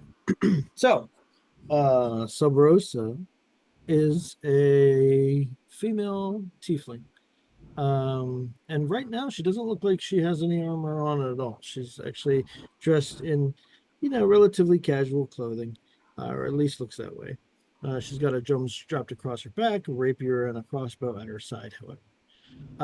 She's not very tall. She's about 5'1", and she's petitely built, pretty in the face, as tieflings tend to be. She does have animalistic lower legs and cloven hooves, as well as a tail that ends in a shiny black spade at the back. Incredible. So the first thing I'm going to say to you is, you don't need to go ahead and describe it to us right now. Maybe you keep that to yourself and describe it later. But mark off any spell slots you would have used to have gotten to this point. To get to this point, sure. You know what about that. I know exactly what you mean. Thank you. Excellent. So you were wandering down the hall. You are currently stealthed. Why don't you roll me a stealth check so that we know just how stealthy you are? Sure. Oh, not 7. Why don't you roll me a better roll? So an advantage then. Yeah, sure. We'll call it advantage. Just make it better. Oh my gosh, that was an 8. Never mind. There we go, 19. There we go. I don't know why I asked for that roll. We got there. We're At least I tiptoeing. got those out of the way. Yeah. You're tiptoeing away, trying to make your way through this place, and you hear a ruckus, if you will, a ruckus up ahead, towards the way out. What do you do? I'm going to move towards it, and for reasons. For reasons. You move towards it. Get to about here with 20 feet of speed, and as you look up, 2 of these serpent creatures who captured you, preparing their longbows to fire across the bridge that you came down when you were first brought here. Okay. They're in a combat with some intruder. What do you do? Well, I know what these are, and I don't know how far ahead this goes, but I can sort this all out later. So I'm going to... As a note, you have advantage right now on your attack rolls because you are in stealth. Oh, I like it, but I'm going to do something else instead, but thank you. Fair enough. That'll be my give back on my multiple stealth rolls. I'm going to go ahead and cast Confusion with the edge of the 10-foot sphere starting at those fine gentlemen there, scaly gentlemen. All right, you're going to cast a little confusion spell, Whisper in the Dark. What do you need me to roll?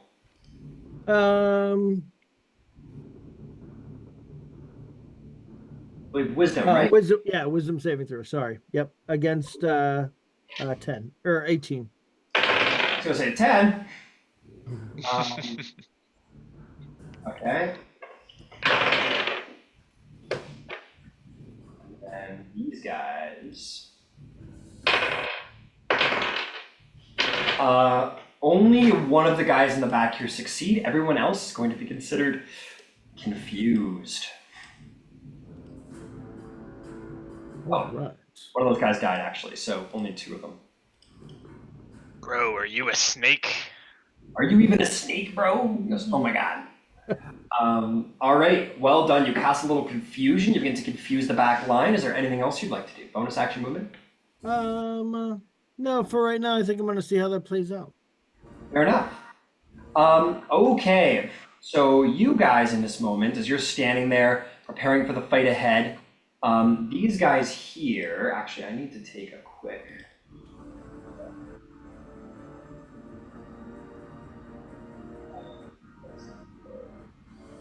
Oh, oops, the wrong guy.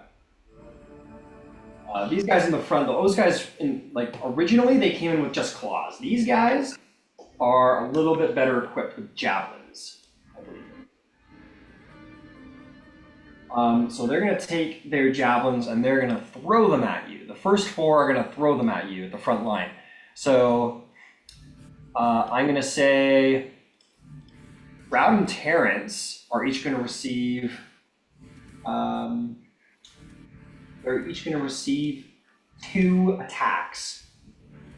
Or sorry, they're going to each receive 4 attacks because it's multi-attack. My bad. Okay. Shroud and Terrence. So let's start with Shroud, if that's cool.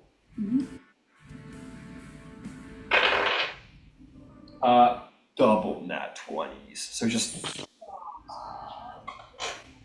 That's ridiculous. I know, isn't it great? And did you roll again? Yeah. Oh my Another God. nat 20. The Shroud's gonna take 2 nat 20s. Everybody's gonna still worry about one of those. Well, actually, I was rolling. Okay. Because for some reason, I was rolling an advantage. So that would have been 3 nat 20s and a 12. Oh my God. Well, for a 17. So 3 nat 20s and a 17. Wait, did you roll for Terrence as well? These are just for Shroud for now, and then I'm gonna do Terrence in a second. Okay. So, Yeah, so I'll still rebarb one of those. Silvery Barb's one of those. That becomes. That's gonna become a 24 to hit. So 2 nat 20s and 1 hit, right? Yeah. All right. Don't worry, they're just d6s. I'm gonna give myself advantage. Fair enough. Which of yourselves? Eric. Fair enough.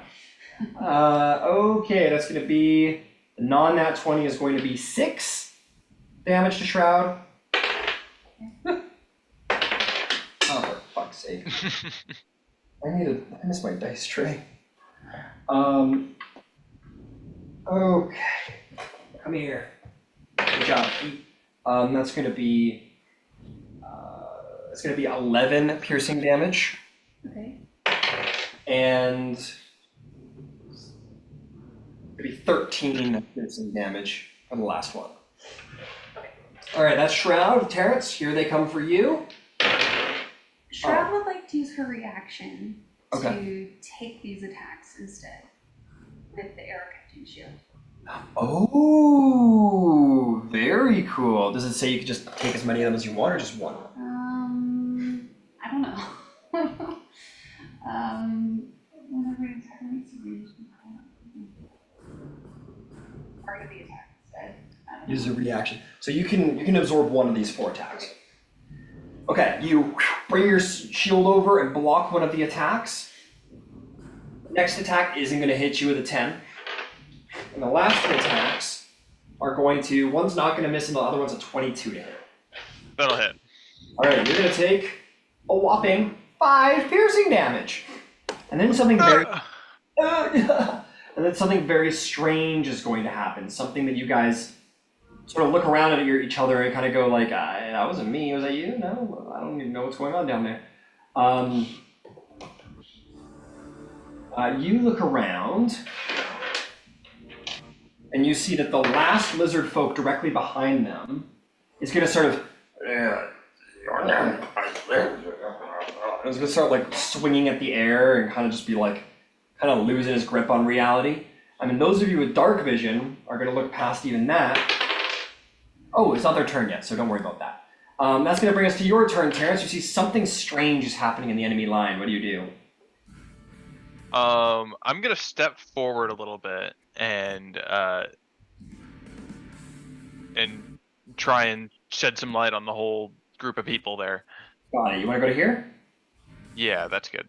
Make me an acrobatics check as you step onto the slick bridge. Oh dear. Oh, good heavens!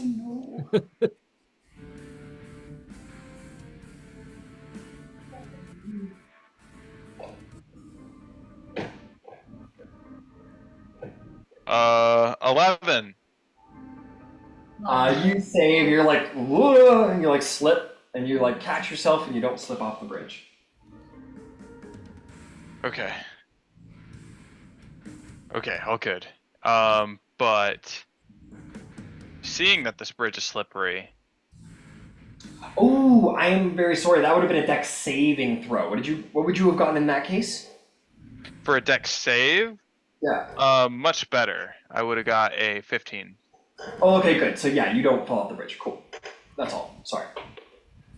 Okay, you step forward on the bridge. You kind of like, ugh, have like a shaky moment, but you're good, and you will probably be good for the rest of your turn as you walk along this bridge. Okay, A little better. I am going to try and I'm going to cast Wind Wall Wind wall. going down here, and I'm gonna hit probably everyone here. What the hell does that do? A wall of strong wind rises from the ground at a point you choose within range. You can make the wall up to 50 feet long, 15 feet high, and 1 foot thick. You can shape the wall in any way you choose, so long as it makes one continuous path along the ground. All right. Wall lasts for the duration. When the wall appears, each creature within its area makes a strength save. Okay, I'll have them all make strength saves. I assume you're just gonna put that like straight down the line. Yeah. So you want to like start it here and send it all the way back? Yeah. Cool. All right, I'll say that the bridge, I guess we'll start it like here so it doesn't go too far, or you don't care, it goes all the way back as far as we want it. So we'll put it to like here. Incredible. I'm gonna have them all make strength saving throws to start. DC 18? Yes. Fail. Fail. Fail. Success. Hey. Fail.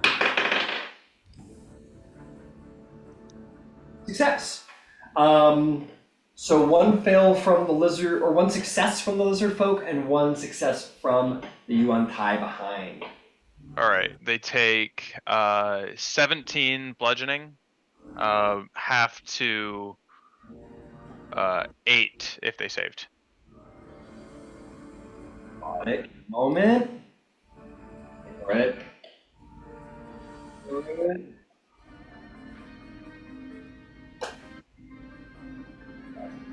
Also, the strong wind keeps fog, smoke, and other gases at bay.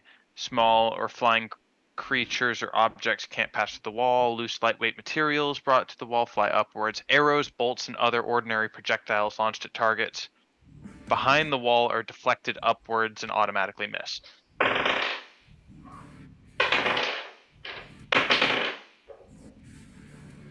Understood. These three Yantai sort of, and all of the wind sort of slip on the bridge and just start to fall off.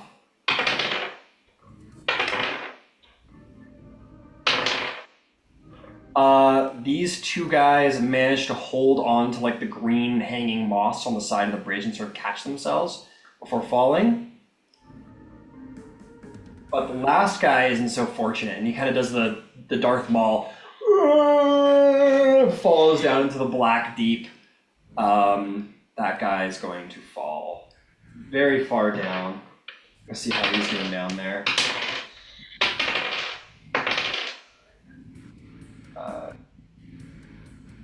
Oh, we went really far down. I don't even know where he went.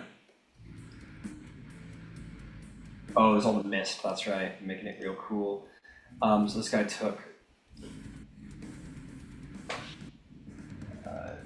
all right. Yeah, so that's that guy. Well done, Terrence. And then these guys in the back aren't going to slip because they're not actually on the bridge. Okay, and no projectiles can go, or no projectiles can go through it? All projectiles are shot directly upward and automatically miss. Understood. Fantastic. That'll bring up, is there anything else, Terrence? A great turn.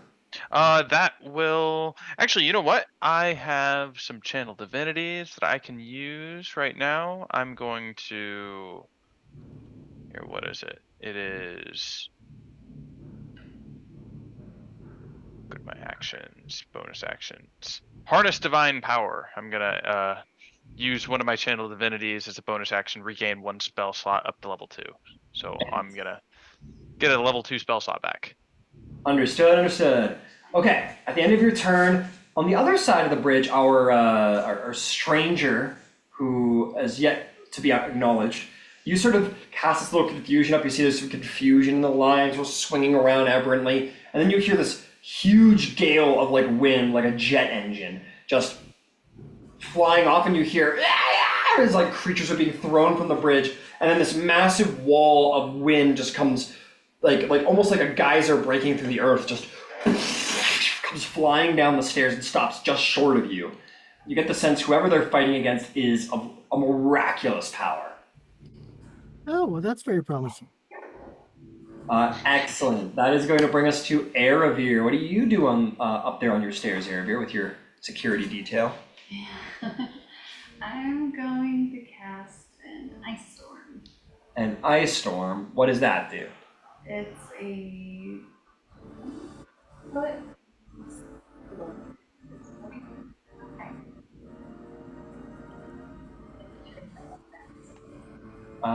You're certainly going to catch everyone on the bridge, no problem there. You tap your staff, wind begins to billow around the tip of your staff in synchronicity with this massive column of ice that shoots up in the actual room. What happens?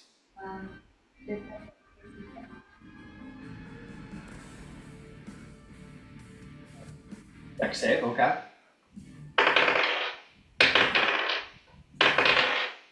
Only one of the lizards save. 17 dex. And only one of the serpents save. So, damage, we're a total of 29. 29. This guy will take the 29. He's dead, knocked off the bridge. Ah! This guy is going to take 29 as well, because he failed. He's holding on for dear life, but he's hurt. This guy's going to take half, which is 14 damage. He's hanging on for dear life. This one back here is going to take the full 29. And then this one is going to take 14. Okay. And this all becomes difficult terrain, yes? Yep. All right. As if it wasn't slippery enough.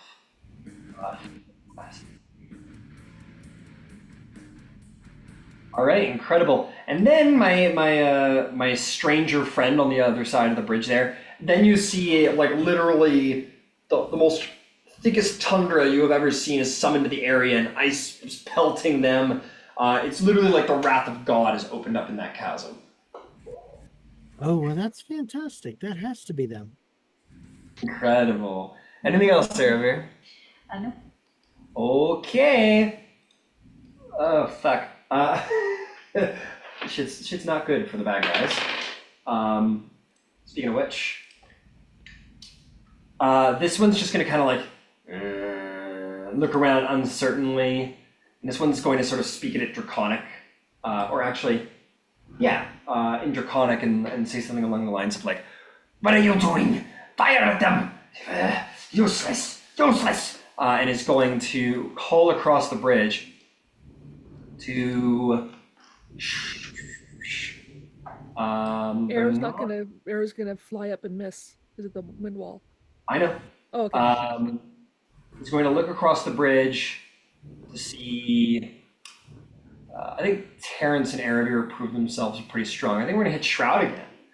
and he's going to just look at who hasn't proved themselves to be very strong. Not in this combat. Not in this combat. Looks and says, "Jump to the pits below.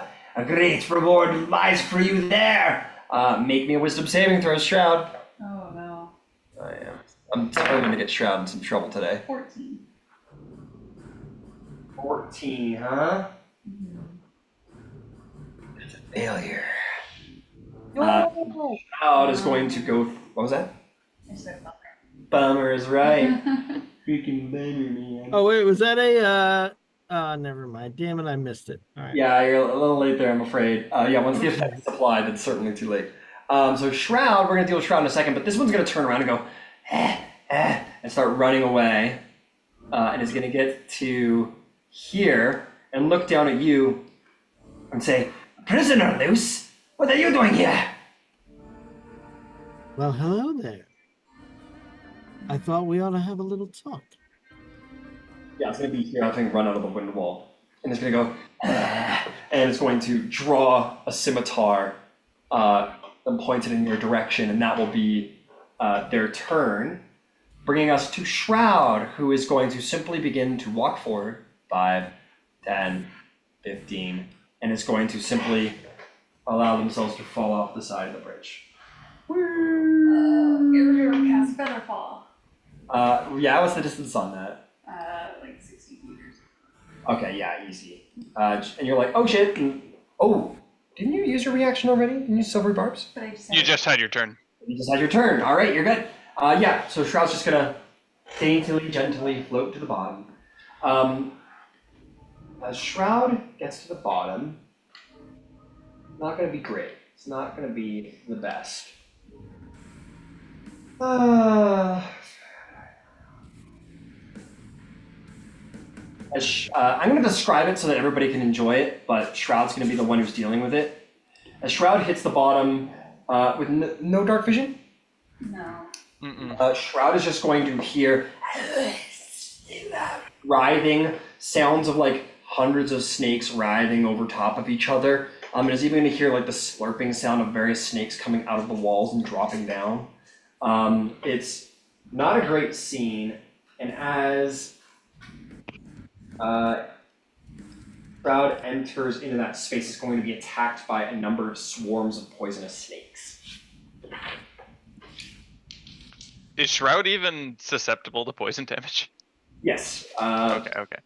But they do have resistance and advantage against being poisoned. Yeah, so we'll take resistance. So if anyone wants to fall down here at Shroud, that is going to be a modified 20 and Miss. 24. The 24. All right, a number of snakes jump up and start lashing at Shroud. Shroud is going to take 5 piercing damage and needs to make a con save.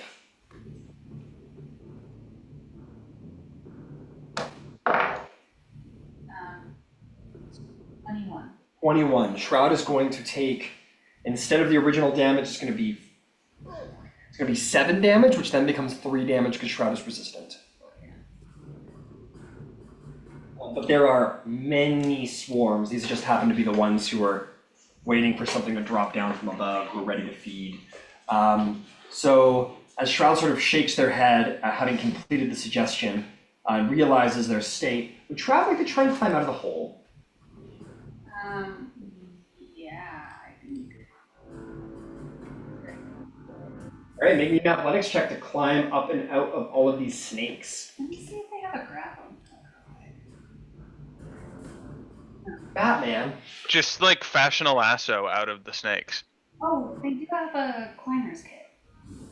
I'm gonna say this is the heat of combat, and like getting out like gear and tying yourself off and hammering in a python and like doing all of this and like putting on the things on the bottom of the feet. It would take a minute to do so. Oh, okay. Yeah. Bummer. Yeah, so it's just gonna be a straight athletics check, please. Great attempt, but I think in the heat of combat, it's a whole gear set to set up.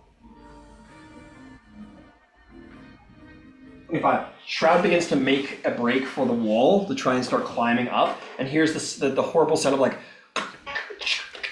the sound of like eggs crunching underneath of Shroud's feet, and then gets to the wall and sticks their finger into the wall and like pokes it like straight through the corpse or like the body of a snake as it's slithering out of the wall, and like stabs and kills it with Shroud's finger, and starts climbing the wall. What was the total? 25. Manages to climb and climb and climb, and doesn't get attacked any longer. And as Shroud makes their way up out of the hole, they are going to return to the bridge at the end of their... Well, they all have a bonus action left at the end when they get to the top. Bonus action, Dancing Sword. All right, Dancing Sword. The sword comes out, sails across the battlefield. Who's it going for? It's only 30 feet, right? Only within 30 feet. You see these two guys hanging off the side, sort of like just holding on, barely. Yeah. We'll go after one of the ones on this side. All right, you want that guy, let's say? Sure. All right, go for it. 24 hit. 24 will hit, roll some damage. 7. 7 damage. Cuts him, but he's still hanging on for dear life. Anything else? Nope, that's Shroud's turn. All right, Ciel at the top of initiative, what do you do? I'm gonna try to fire an arrow because I don't know it's gonna miss. I'll see Ciela drawing her bow, and I'll drop the wall. All right, the wall suddenly comes down, and go for it. All right, I'm gonna move forward. Well, no, can I see the guy in the back there? Yeah, because of Terrence. Yeah. Okay, Terrence. so I'm gonna overdraw that guy. Go for it.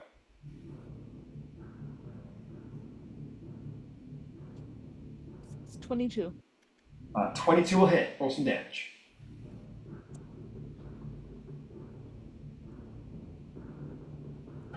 $29. 29 damage. All right, fantastic. You want to go again? Yep. Go for it. Man, you guys are a force of fucking nature. 19. 19 does hit. Roll damage.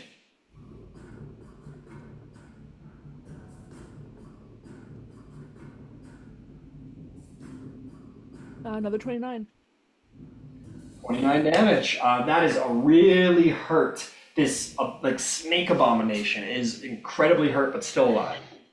Okay, and with that, I'm gonna move forward. I'm gonna move forward my, I guess my full 30 feet, if I can. You can get right up behind Erebir again. Sounds good. Cool. All right, Star, it's your turn. What are you gonna do? I'm guessing I'm too far away and there's a wind tunnel. Yeah, Not anymore. There's Not ice, anymore? but no wind. Yeah. Okay. No wind. The bridge is slick with ice and wet. However, and if you were to, but the only way you're gonna get sneak attack. I honestly don't know how. There's no way of sneak attack. It's I don't think you can sneak attack this turn. It'd have to be some exceptional maneuvering on your part. yeah. I know I pulled out my dagger, but I only made it so I can prep it. But could I just pull out my crossbow and I'm gonna see about shooting those guys hanging off the ledge? Yeah, sure. Hold it, no problem.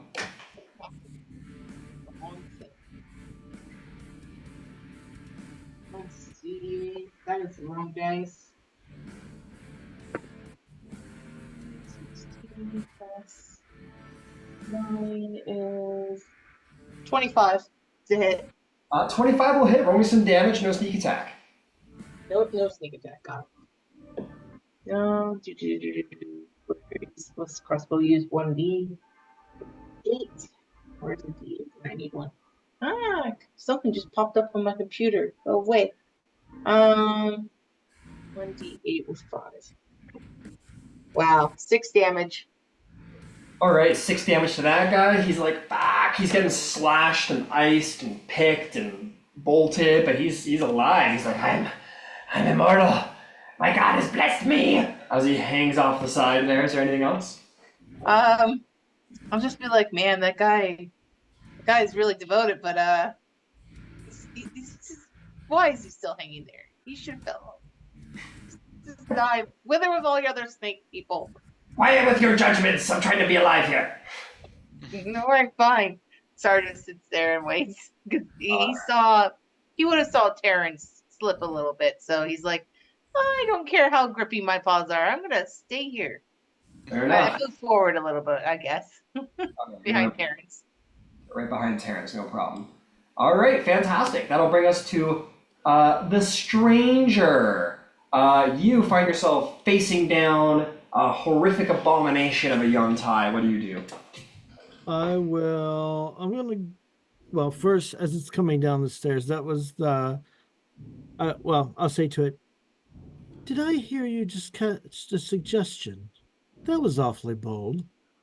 And then I'll fire my crossbow at it.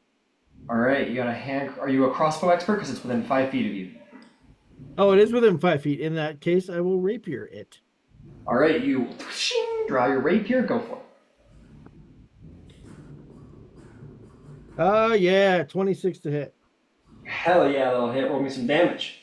That's exactly what I needed because now I'm going to do some crazy damage. All right, very cool. So that's 6 normal damage. Oh.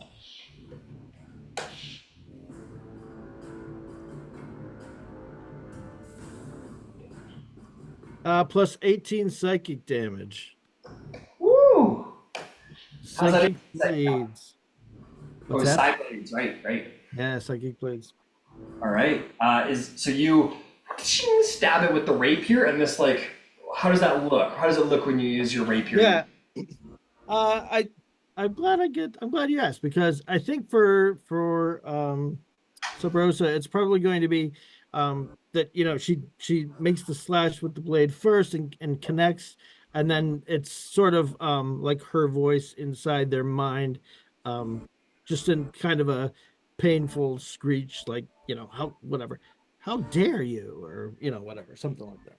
Got it. So almost like you're radioactive in a way, almost like your very touch unleashes something. The moment the tip of your blade touches their flesh, it's like a part of your soul funnels into their wound, and their mind is filled with, and it's sort of like this crazy just barrage of psychic whispers crush their brain, and it sort of screeches and growls. As you but barely pricked them with the end of your rapier, they screech in pain, and it's almost funny whenever you see it, because it's almost like watching a big, strong man get a needle at the doctor's office, and they start whimpering and crying, and they lose all masculinity.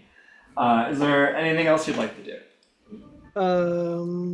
Nope, not on that turn. This will be fine. All right, no bonus action? No, not on this turn. I'm good. Fair enough. All right, that'll bring us to the rather unfortunate lizard folks. They have not had a good run at it today. They had some visitors and have completely ruined them. This guy is going to try and, or actually he just pulls himself up with half movement, I believe. And, pulls himself back up onto the bridge. He's going to be right here. This guy's going to do the same. Pull himself back up onto the bridge. And they're going to start, this one's going to very carefully walk forward. And we're going to make a dex save to see how well it goes for this guy. And he's like, he's going to fall. And he's going to go down the side into the snake pit. Slash is down there playing. And this guy's like, okay. He's going to step forward very carefully. Okay, good. And this one's like, okay. Takes a very careful step. And he slips, and he's going to jump up, pull up. Oh, hi, Callie. All right, where you don't need to be. No. Go away. The slip has caused more than just a slip. Yeah, I know. Everything's. This ice storm was crazy. Okay, and yeah, he slips and falls off too. Falls down into the snake pit, and you hear the the writhing snakes as they have claimed breakfast. Okay, that's the lizard folks for you. They didn't last long. Terrence Marigold Jr., what do you do, sir? I don't think I'm gonna advance on this bridge while it's super icy. So I think I'm gonna stay put. Okay. But as far as this snake person at the other end of the bridge, I'm going to whip out my mace, bang it against my shield, and cast Toll the Dead. Toll the Dead, or con save, right? Toll the Dead is wisdom save. Oh, wisdom, my bad. And that is going to be... that is a natural 20, they succeed. Yep, that succeeds. Alright, is there anything else you'd like to do this turn? Let's see here. So that was a cantrip. I got some bonus action spells. Are any of them worth it? Probably not. No, I'll end my turn there. Okay, fantastic. Is there anything... Oh, well, yeah, you just did your turn. Okay, Eravir, you're up to bat. What would you like to do?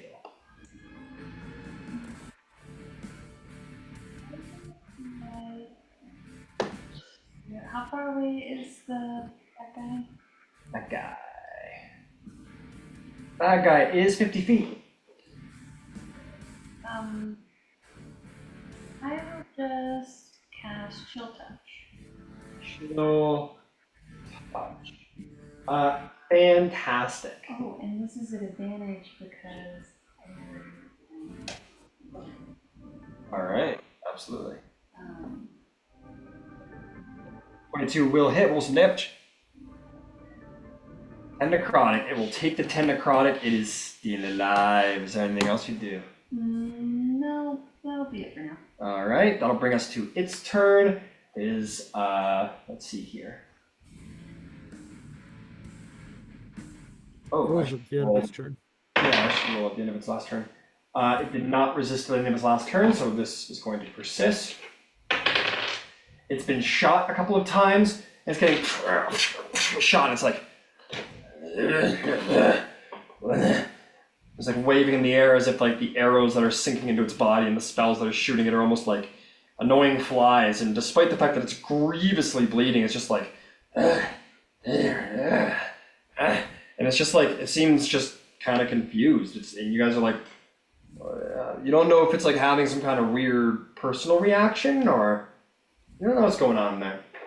It was my Toll the Dead. It was probably your Toll the Dead, that's right. It was definitely you guys. But meanwhile, there's another serpent who seemed to have fled to all of your sight, but in another scene happening down the stairs, he's going to attack you, my new strange friend. Oh yeah, I should change my name.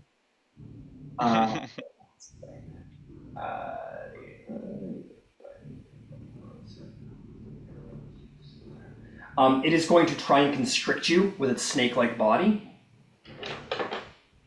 That is going to be a natural 20. Oh, well then I guess that'll hit. All right, that'll hit. That's going to be... That is going to be 20 bludgeoning damage, and you are considered grappled and restrained in its snake-like body as it wraps itself around you. It's then going to lurch down at you and is going to try and bite you with its teeth, obviously. That's going to be a 15 to hit. That misses. Hang on, that's advantage. Sorry, I only rolled once. Still 15 misses. It tries to snap at you, but you're too even constricted. You're still dexterous. You kind of like almost like dodge it as you like swing your head underneath its mouth and swing your head back up, very skillfully. And then it's going to take its scimitar and try and slash you with it.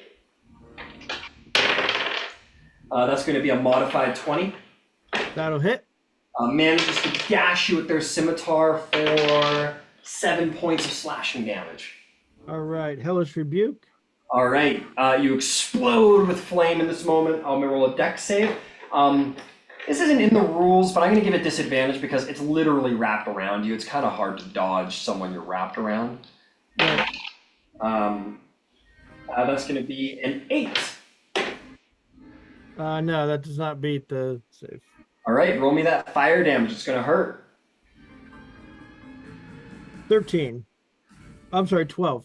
Or 12. Okay, 12 damage is very good. It is pretty dang hurt, but it's still alive, still got you constricted. Okay. And it just kind of, it's just fully engaged in combat with you. There's no words. That's going to bring us to Shroud's turn on the icy bridge. What does Shroud wish to do? It actually ended, the ice ended Airbear's last turn. Oh, okay, so the bridge is now just slick with water once more. Yeah. So Shroud is going to use the dancing sword. What the fuck? Dancing longsword. Dancing Yeah. longsword, yeah. Bonus action attack. Oh, with 16? 16 will hit. Okay. That's 12. 12 damage. It is hurting pretty dang bad. It is on death's door. Probably one good blow will do it. Okay, so Shroud is going to drop Dragon Gleam. And about a short bow. This has never been done. Shroud going for ranged weapons. Shroud drops shield and Dragon Gleam to the ground. Everyone goes, and draws a short bow. And makes an attack. Okay. Weird. Okay. Never seen somebody draw a bow with a clenched fist. It's an 18. 18 will hit. Go ahead and roll damage. Okay. And then it needs 6. 3, 5. 5 damage. 5 damage. It hits it in the shoulder. It doesn't really... Do they get one more hit? Yeah, you get one more attack, yeah. Oh, natural 1. Luckily no one's around. Oh, actually, as it sails past, it might hit someone you're not aware of right now. Roll me a... Because they're at the bottom of the stairs. Yeah, I got in D&D mechanics, yes, you're right, it wouldn't hit, but I was going to be like, it arcs down. But it's fine, it doesn't hit, it just sails over. Yeah, you're like in there, so Brosen, you're seeing these massive powers, you're seeing like a wall of wind and a torrent of ice and a sword that fights by itself, and you're like, I know. And then this arrow just next to you, and you're like, Fair enough. uh, They can't all be 10s. They can't all be 10s, that's right. That brings us to Ciela, if that's it for Shroud. Yeah, alright, it's oh yeah, is it done? You done? They done? Shroud done? Yeah. Okay. Regular shot. Go for it.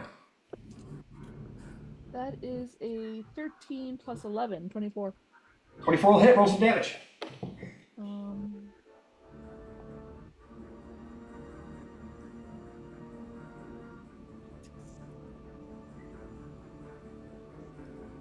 21. 21, and with that, it takes that last shot to this chest. This serpent creature abomination is like riddled with your arrows, ice, slash marks, and it just it finally falls to the ground and sort of like falls off the bridge, and its tail sort of slithers behind it as it falls off and down into the pits below. And I'm going to call that the resolution of the combat for the Dragon's Bane Adventuring Company, because as far as you know, the last guy ran away. And you've got a bridge to cross, which is going to take a lot of care to do so. So you guys kind of are like, da, da, da, da, da, da, da, da, and you guys are like feeling pretty good about yourselves. Mm-hmm. So I'm going to go resolve what's happening downstairs. So Broza. Yeah. Right. Well, we're gingerly making our way across the very slick bridge. Yeah, you guys are doing some of this upstairs. But in the meantime, so Broza, you are wrapped up in a snake's body. What are you going to do? Well, that's not pleasant. So I'm going to use, I'm going to look at its snake eyes and lean forward as if for a kiss and begin whispering and use dissonant whispers. Ooh, all right. Dissonant whispers. Wisdom save, Russ, or yes? Yeah, against 18. That is going to be a save. It seems they seem to be somewhat resistant to magic. Oh, okay. So that is going to be 9 halved then, I believe. All right, 9 halved is going to become 4. 8. Oh yeah, 4 damage. My apologies. 4 damage. It's pretty hurt, but it's still. But you got it. Is there a bonus action? Chip, chip, chip, chip, chip, chip.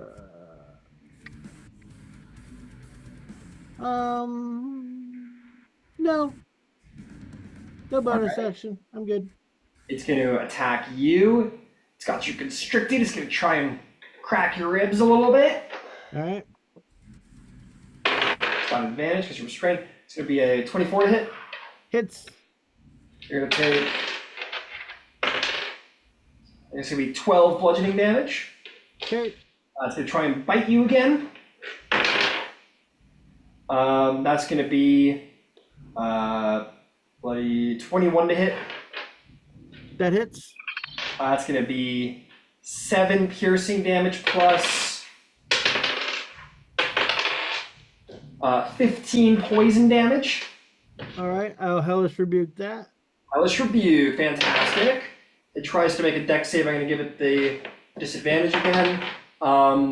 This time it's going to be a 19 to save. Oh, that does save. All right, roll me that fire damage. We'll take half. Oh man, 6 6 reduced to 3. All right, it's on pretty 3d10s. Okay. Yeah, that's It's that's terrible. And then it's going to take its scimitar for one last advantage attack against you, which is probably going to hit with a 26. Okay. It's going to be 14 points of slashing damage. It's just laying into you. It says, "Surrender, prisoner." Okay, I will surrender. You're surrendering? Yeah, I surrender. No. Wait, what? You're just kind of like, I surrender. So we'll come back to you in a minute as you're surrendering to the like confusion of this person because you're just so like aloof about it. It'd be one thing if you're like, I'm so hurt, but you're just like, okay, fine. It's like, but in the meantime, we'll come back to Dragon's Bane. Anyone who wishes to cross the bridge, I require a dexterity saving throw. Even if we've already made one? Even if they've already made one, yeah. Alright. Oh, I just fine, let's rolled go a roll. 19 plus 9, so 28. Diella dashes across the bridge with ease. Okay, let's see if I can get across. Dirty 20. Star similarly dashes across the bridge. Is this an effect that they can see? Yeah, sure, yeah. 11. 16 gets across the bridge. Terrence, you go, "Hua," and you're going to slip and fall. Make me an acrobatics check to catch the moss so you don't fall into the pit. Oh boy. 18. Acrobatics. 18, you grab onto the moss and you're like, whew, that was a close one. Clamber back up, make me another dex save to try and continue your path. Eric, I got an 11. an 11, you pull yourself back up. Now make me another dex save to try and get across the bridge. Okay. I got a 19. 19, you get across finally, Terrence. You're good. 21. 21, you get across the bridge area here. All right, at this point, you guys look down the stairs with Terrence's great light shining through.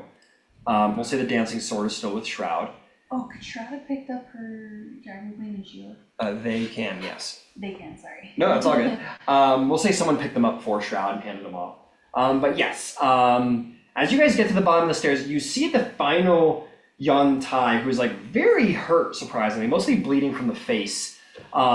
Who's got their body coiled around this unusual individual that was previously described, and they're kind of like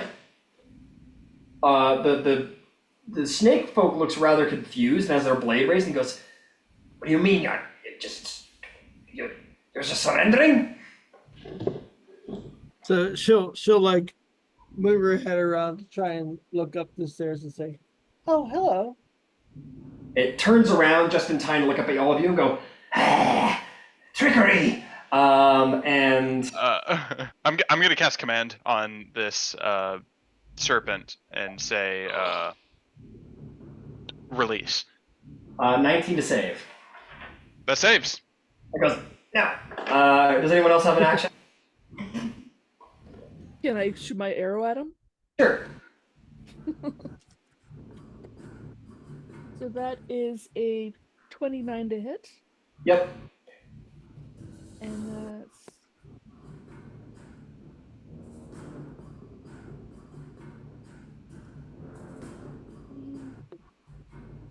25 damage.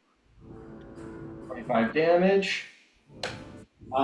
You shoot it in the head, and it just sort of like uncoils from around this stranger individual, falls to the ground dead with that single headshot right between the eyes. Cocksucker.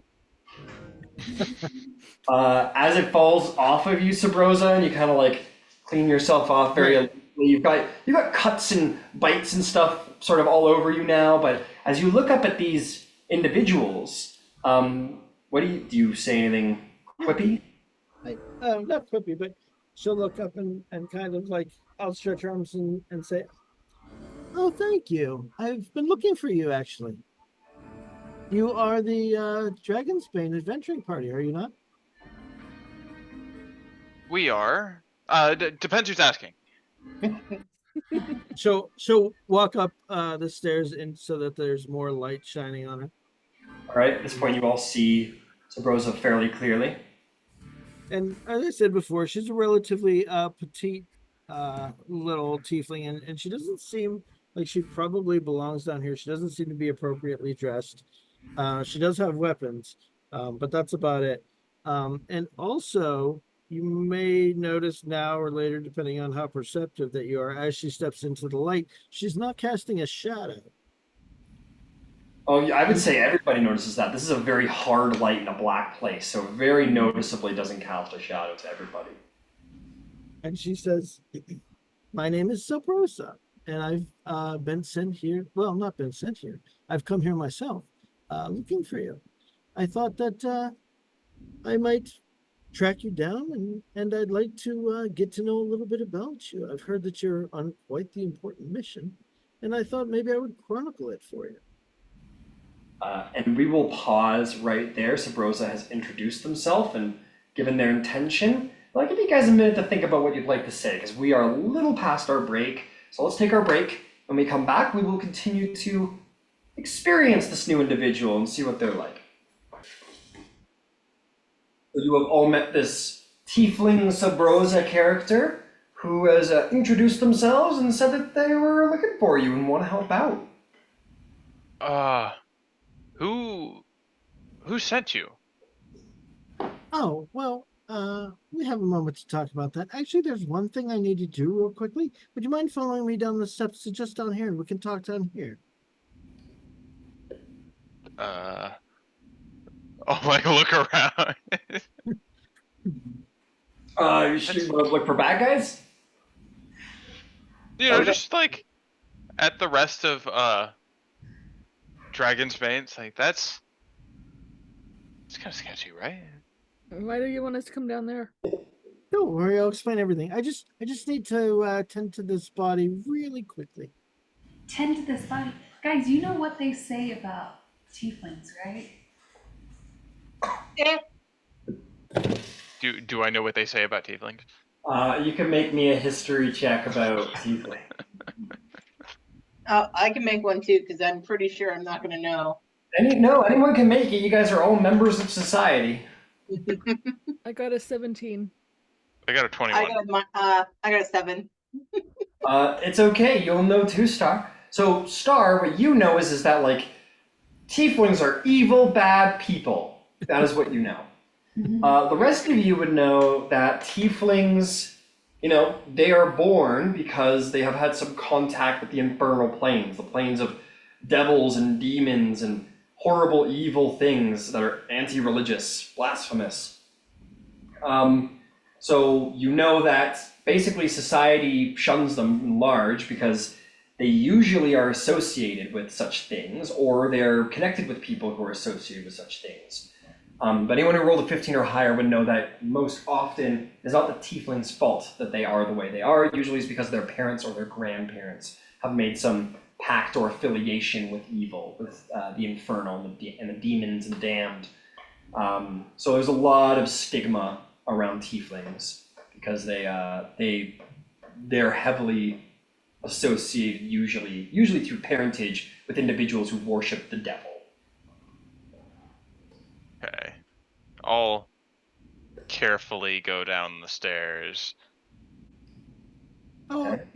you're all a little uneasy. That's so funny. It's fine. You can stay there if you like. I just have to dip down here really quickly. Ah, there we go. That light's perfect. Thank you. Terrence, right? Yes. It's very nice to meet you, Terrence. And then she turns around and um kind of like fumbles around down at the kind of at the base of the body. These are humanoids, right? Yep. These are monstrosities, actually. Oh, well then it's not gonna work. Never We'll mind. say we'll give In you this particular case, it works. Okay. yeah, we're gonna really cool it in this particular case. All right. So she fumbles around a little bit at the like at the kind of at the base of this snake thing, and she it almost looks like she takes something from the base of it, and then she kind of picks up her heel, and it looks as if almost as if she's clipping something to the back of her heel. And then when she stands back up and steps back towards you, she's still the same little petite tiefling, but behind her she's got the massive shadow of this giant snake thing. And it's moving, it's following her movements, but sort of asynchronously, almost like when the audio and the video on a television program aren't lined up. Okay, I'm willing to give you the benefit of the doubt, but that was this has got to be double worship, guys. Like this has got to be. Yay, now, just because she's red,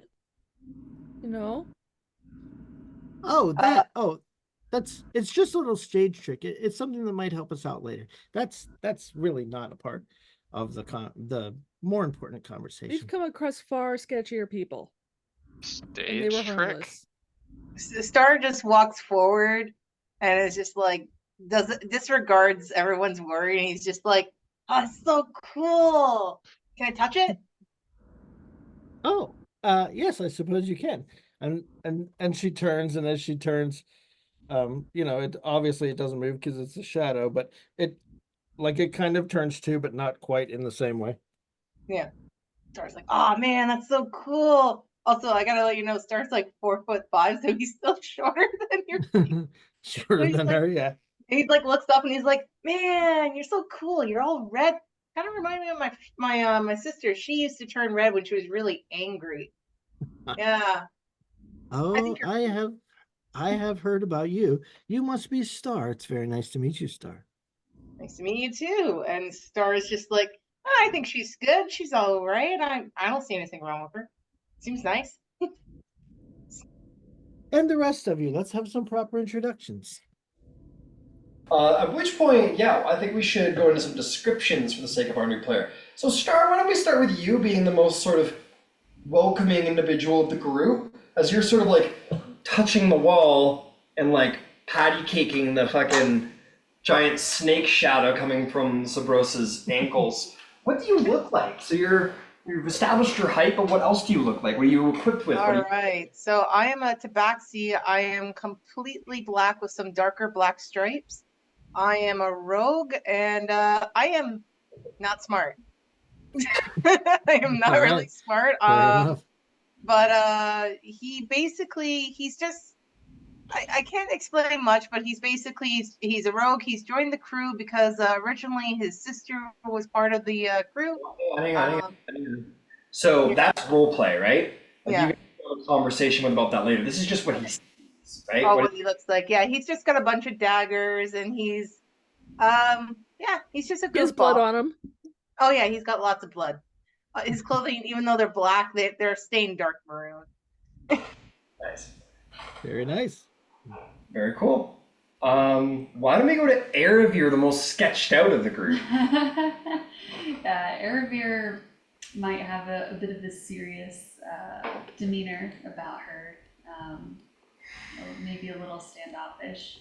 She's got long long white hair that's all braided back. And she wears dark purple robes with gold trim and carries a mithril rapier.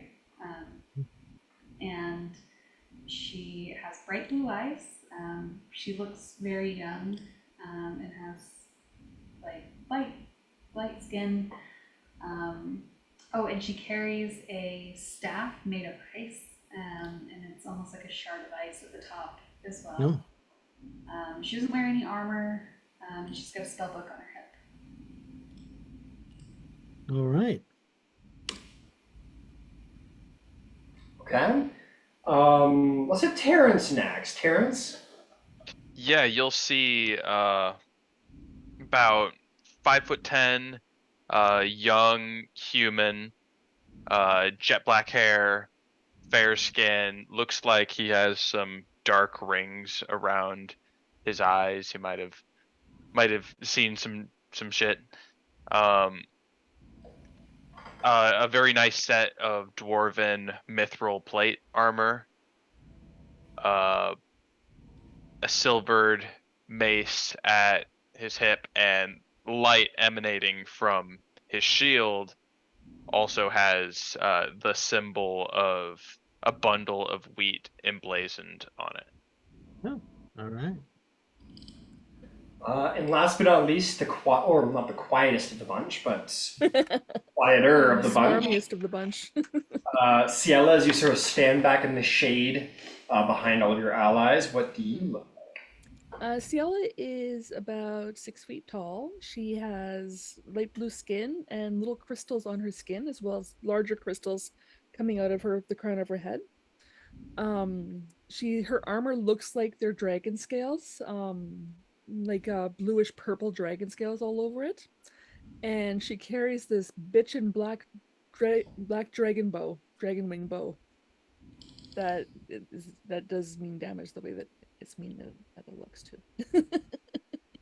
Hell yeah. Oh, and she has a mask over her face, so it's difficult to tell whether she's actually a female character. Ooh, by the way, finally an Aravir mini dropped. There it is. Only took So, a year or something like Oh, that. nice. Incredible. And last but not least is going to be the most quieted of the group, but possibly the most terrifying. You see what looks to be an individual who is head to toe in armor, strangely plated armor, with a long red hooded over the mouth as well. Very, very dark red cloak, massive shoulder plates, massive shield, has like tons of weapons, has a big great sword across the back, like a wicked black great sword, has a war pick with like dragon motifs across it, a shield with like a bushel of arrows on it, and then this sword that's sort of just like floating around their shoulder and like glowing eyes in between their sockets. And it's just like this ambiguous, sort of like blood-drenched individual who hasn't said a word or even breathed a word. And that is Dragon's Bane. All right. Well, I've just come from this way, and she points, and you've just come from that way. And as far as I can tell, we seem to be okay for the moment. So I thought maybe we'd talk a little bit, and I can put some of your trepidations to rest. I know it's a strange environment, but do you mind if I take a seat? Right here in the hallway. Well, it's certainly, unless you want to wait until we get back out. How long have you been here? Oh, not very long, only a few days. A few friends, well, not really friends, acquaintances, showed me the way down, and I came down trying to circumvent your path to see if I could intercept you.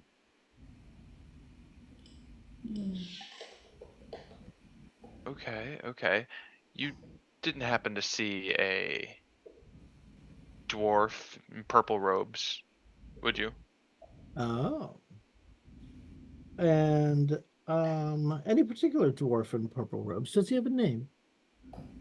Varen the White. Varen the White. I did not see Varen on my way down here. However, I have heard that he lost his mask. That's actually a big part of why I'm here to see you. Is it? Well, I thought if you were gathering the masks, that's something that the world ought to hear about someday, don't you think?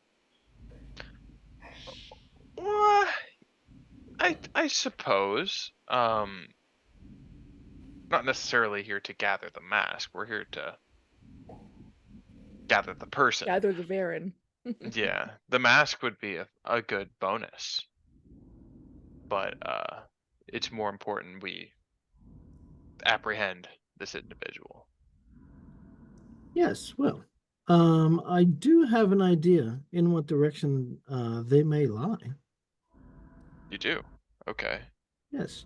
If you'd allow me a few moments rest, if you think we can spare it, I'd be happy to accompany you and show you on your way. Yeah, sure thing. Can we take a short rest? If you would like to take a short rest right here, sure. Is there you said they had captured you? Is there like a room off in this hallway where we can hunker down? It's not between here and there isn't. This is on my way here. I had to do quite a bit of moving between small spaces and down little corridors to avoid being noticed by any of the folks, some of the same folks that you've run into. So there's not a safer place between here and where we're headed that I'm aware of. And do you know how many more enemies lie between us and there? Oh, I certainly don't know. I know that when I came through, there were several dozen, but at different points in the cavern. I don't know that we'll be necessarily intersecting with all of them.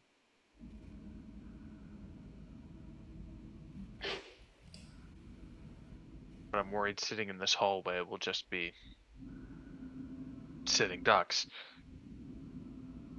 I understand. We can move on. I'm just a little tuckered out from the previous interaction. So I'm happy to take up a place toward the middle or the back of the line, but I don't have a lot of energy left without a little bit of rest.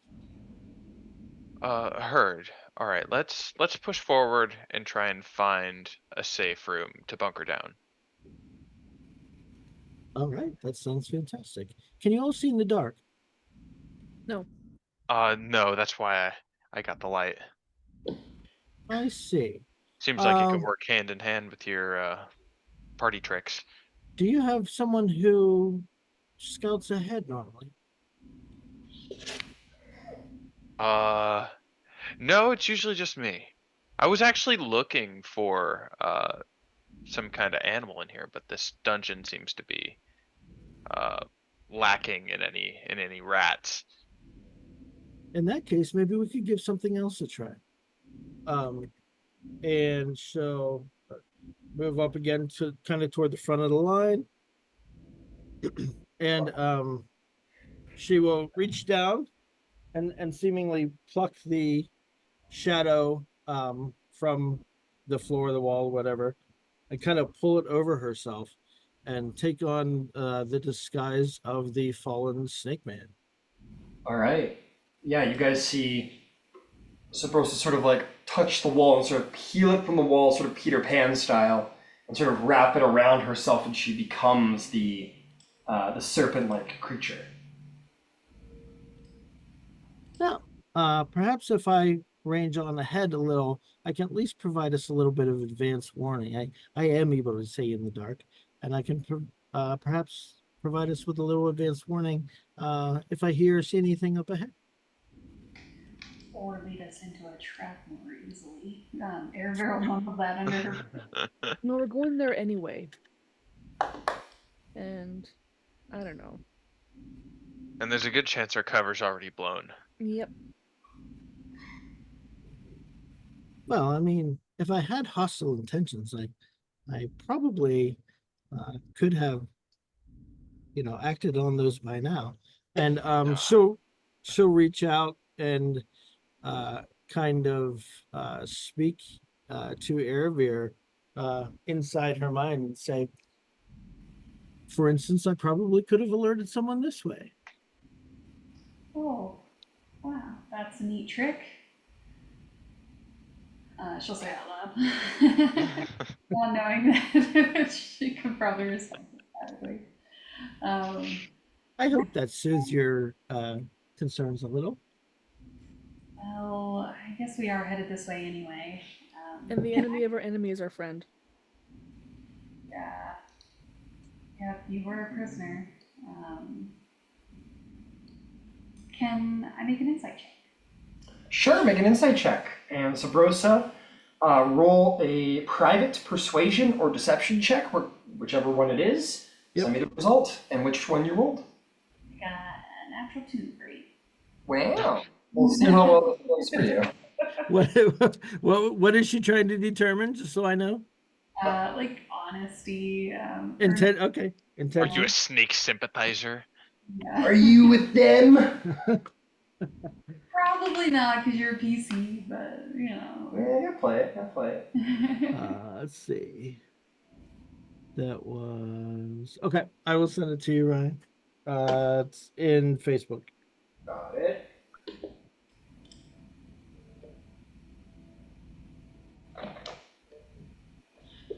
Tough to say, Erebir. Tough to say. With your big fat 8, you're like, can't really tell one way or another. Can't really tell.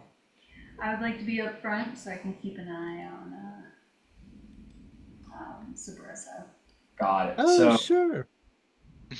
So your party is going to be going forward with Sabrosa and Erebir in the front. Or no. So Sabrosa's doing like the ruse, like way ahead. Sabrosa's gonna be like 20, 30 feet ahead. Scouting ahead. So Sabrosa, which way are you going? So you've been down this hallway and you know it leads to where you were before. And that's pretty much all you've seen of the place. You know how to get back to where you were. To where I was, right? Yeah, you know how to get back to where you were before, which is, pretty much just following this hallway. And that's all. But there are multiple passages left and right down that hallway, and there is a set of stairs that lead up right here. What would you like to do? Well, I believe. But I still have an idea Yeah. of which direction we have to go in with my primeval awareness. We're going to cast it again. I'm gonna stick with Sabrosa for a second, because Sabrosa's gone up ahead. Yeah. At this point, so up to her. I'm going to lead back in that general direction, but not back to the exact place where I started. Got it. So you begin Because to I know what we're looking for is not there. Got it. So you're gonna begin to head in this direction. There is a path to the right, or you can keep going straight. Your choice. Keep going. I came from more straight ahead, right? That's right. Yep. Keep going. All right. Keep going. There's another path to the right. I'm gonna look for a path to the left. All right. If there's one up ahead. You keep going until you get to an actual set of doors to the left. Oh. Well. Okay. In that case, I still have my telepathic link with Erebir. So Right. I'll say, to be honest, I'm not sure exactly where to find what we're looking for, but I do know where it isn't. And I've found a particularly curious set of doors that I thought we might try. And she can speak back. Still speaking out loud, not really knowing how it works. Fair enough. Erebir will say, go through the doors and report back. And she'll try to say it like with authority. Yeah, you guys are walking with like a certain level of like intensity. Like you're in enemy territory, so your guys are bow half cocked, swords out. Suddenly Erebir is like, Yeah, go through the door. You're all like, what the fuck? Where? Where? What door? Unless you have dark vision, we'll say that Sabros is like just at the very edge of anyone's dark vision. So just the very, very, very edge of dark vision, you can see this snake Sabrosa at the very end. Sabrosa, you want to go to the door? Yes. You open up the door. You step inside, and you are going to see. Oh, I have to tell you something important, Ryan. Okay. I forgot about this, and it's probably gonna be a factor. Hold on, let me get up something where I can type. I'm gonna send it to you in Facebook. My apologies. I'm guessing you didn't like read it this closely, and I want to make this clear. Okay. Yeah, send it to me.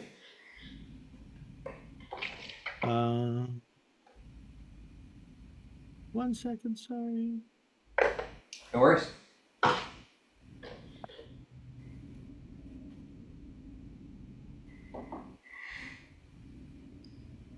Who are those hot snake ladies? Those are men. Those are men.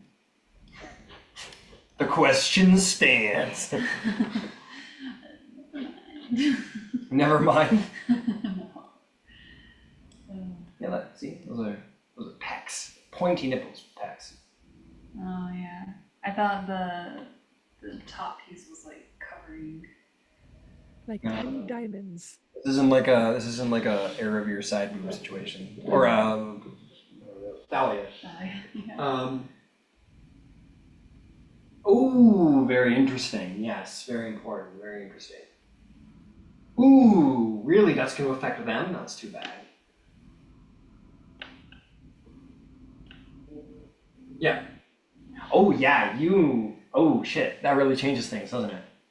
Yeah, it didn't. I mean, I knew it, and I've been thinking about it since I made the character, but it didn't occur to me in this moment until just now. Yeah. Okay. Well, since you're through the doors, we're gonna just say you're through the doors, and the reason why I'm gonna go through this is because, given your disguise, you don't think you're gonna have much issue with the area. Yep. So you enter into essentially what are like quarters for these creatures here. You see a dozen cylindrical shafts, 3 feet wide, 7 feet deep, that are cut into the stone floor here, and are used as sleeping holes by the lesser of the Yuan Tai here. There are 2 stone totems that stand here, both in the form of asps rising up with their mouths open. Their totems seem to radiate magic in some way or form. You also see present is a number of lizard folk that are fairly chill, and a number of Yuan Tai, what are known to be purebloods, which essentially mean that they look very, very humanoid, except for minor features here and there, such as they all have snake eyes. They have like very subtle scaling on their skin in like sort of discrete places, like their rib cage. And they all turn to see you enter within, and they all kind of like, they don't stand at attention, but they certainly stand with respect as you enter into the room. And so I should know the like the proper protocol for this, and I should speak exactly the same way. Or you still sound like you, is what you're saying. Oh no, I should sound like the snake person. Okay, yeah. So as you speak, it's one of my talents. So there shouldn't be anything like obviously discerning. Like somebody would have to like really make an attempt. Yeah, and you get the sense nobody here is like suspicious in any way. There'd be no reason to. They all stand and they all seem to have like a respectful attention to you, almost like averting their eyes to the ground as if you were like some important religious, fearful figure. Do you do anything? I would just say, how are things in here? The lizard folk do not speak, but and you expect that's out of like fear and station. You know the lizard folk to be beneath the Yuan Tai, and the Yuan Tai one of these purebloods as they know, will step forward, and they will say, "Things are all well here, abominable one." And they'll speak to you in In common, sure. Sure. We are simply taking our rest, sir. That is pleasing. Can you tell me where they took the prisoner earlier? They sort of look around and be like, I believe he is being made ready for sacrifice in the main temple. Ah, the main temple. Perfect. I was on my way there, as a matter of course, anyway. Of course you were a great abominable one. Maybe in any other way. Please resume your rest. And I'll back out of the room. You know, and they sort of let you leave, and the one goes, did you say please? And then you close the door. So you know around the left corner is how to get to the temple. Okay. Yes. So I will telepathically say back, you're looking for Varam, and he should be in the main temple, which is just a little further ahead and around the corner from where I currently am. Oops. I guess that's my sync voice.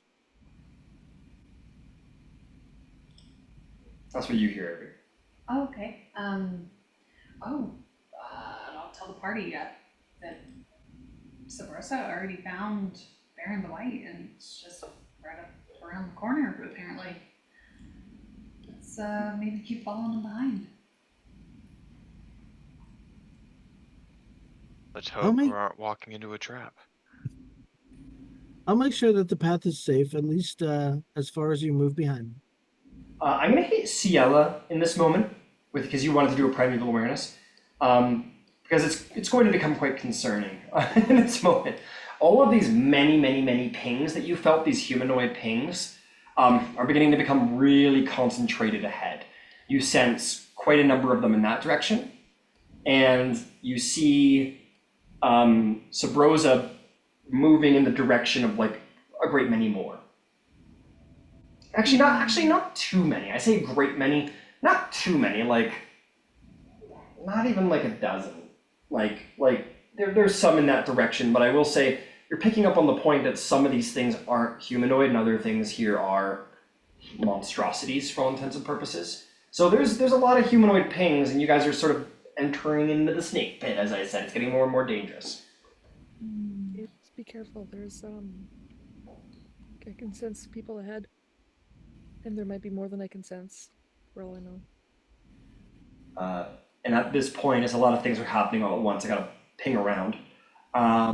You turn this corner of Sabrosa rather quickly, and you're going to see a large troop of warriors walking down the hallway in your direction. Not like they're coming to get you, or they're not even walking for intention, but they're clearly moving in this direction. All right, I will try to say and think at the same time. Oh, a band of warriors. How truly glorious. It's nice to see you today. They all start moving past you, and they start giving you the like respectful low nod as they continue to walk by. No. It's very much like the meeting you in the hallway kind of way, like they're gonna pay you the respect, but you know. Yeah? Can Aravir tell the party to hide? Yeah, I mean, yeah, I meant to think it to you at the same time that I was speaking it, so. Yeah. As a warning, yeah. Yeah, I'm not gonna screw you guys, I'm just letting you know the reaction of Sabrosa. Like, so you're like, oh, warriors, how truly glorious, and they kind of nod their heads respectfully, like taking the compliment that they're glorious warriors. And you expect you hold station above them, so they take that with great respect. But they keep moving. You expect they've been assigned to do something, you know, but not with any great haste. You guys down the hall hear this, and Aravir's like, hi! Alright, I'm gonna dip around the corner and muffle the light. Alright, dip around the corner here, muffle the light. Who else? I'll follow.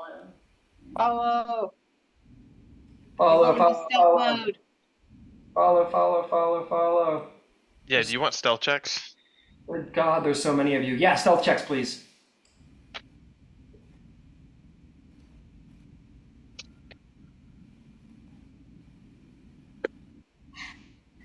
$15. 23. 10. 15. 23. 10. Who else? Who else? Aravir got 15 and Shrap got 11.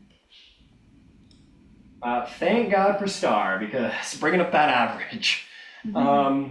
Okay, they turn the corner, and they keep walking as you guys all press your backs to the wall. I'll move them when it becomes necessary. There's a lot of them. They begin marching down the hall. Imagine this is a POV.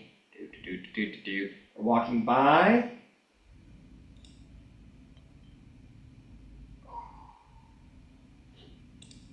They get to here, and they run ahead as they see the dead body of the Yuan-Tai abomination creature. Okay, sorry. Oh, Jesus. Oh, God. Good heavens. Good heavens. Oh, fuck. Sorry. Just a moment. I'm just trying to get them to fit in the fucking hallway. There we go.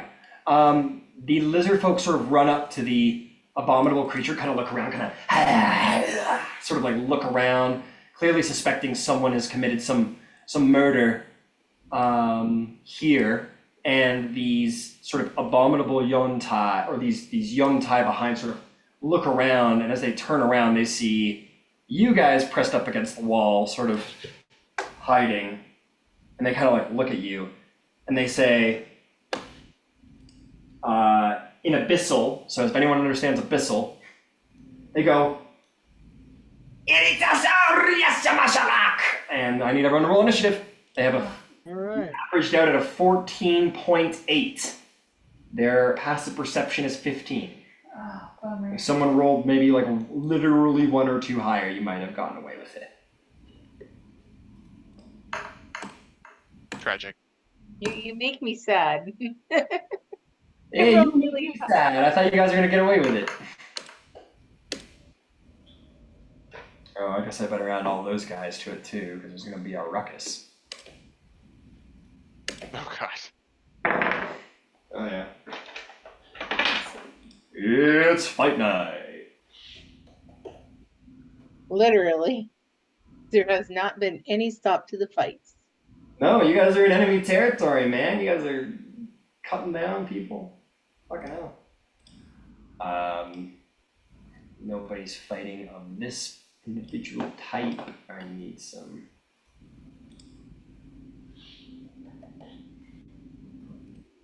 You guys, all right. Okay, let's get some initiative going. That is going to be. It's going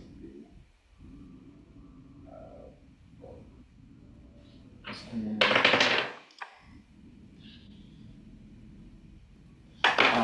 I'll remind you, Star, you're an assassin, dude. If anyone should be scouting ahead, that's you. If anyone, because that's what assassins. I know.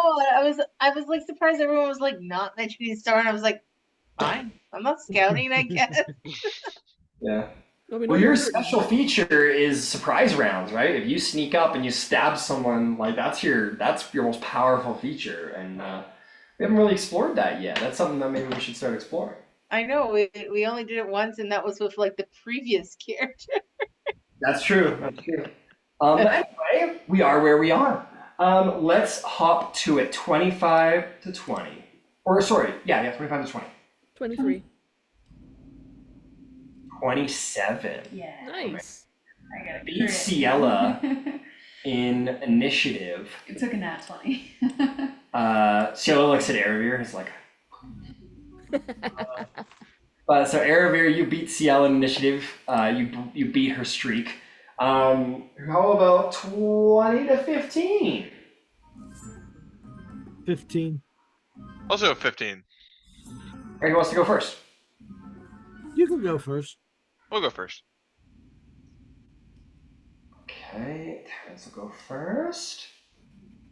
Actually, you know what? I should probably go first. You go first. It might be better this way. Okay, you'll go first.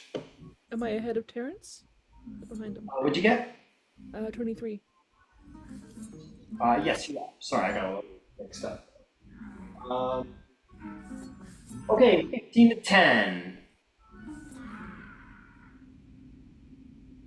No one? What did Star get? I rolled a 1, so I got a 6. 6, what did Shroud get?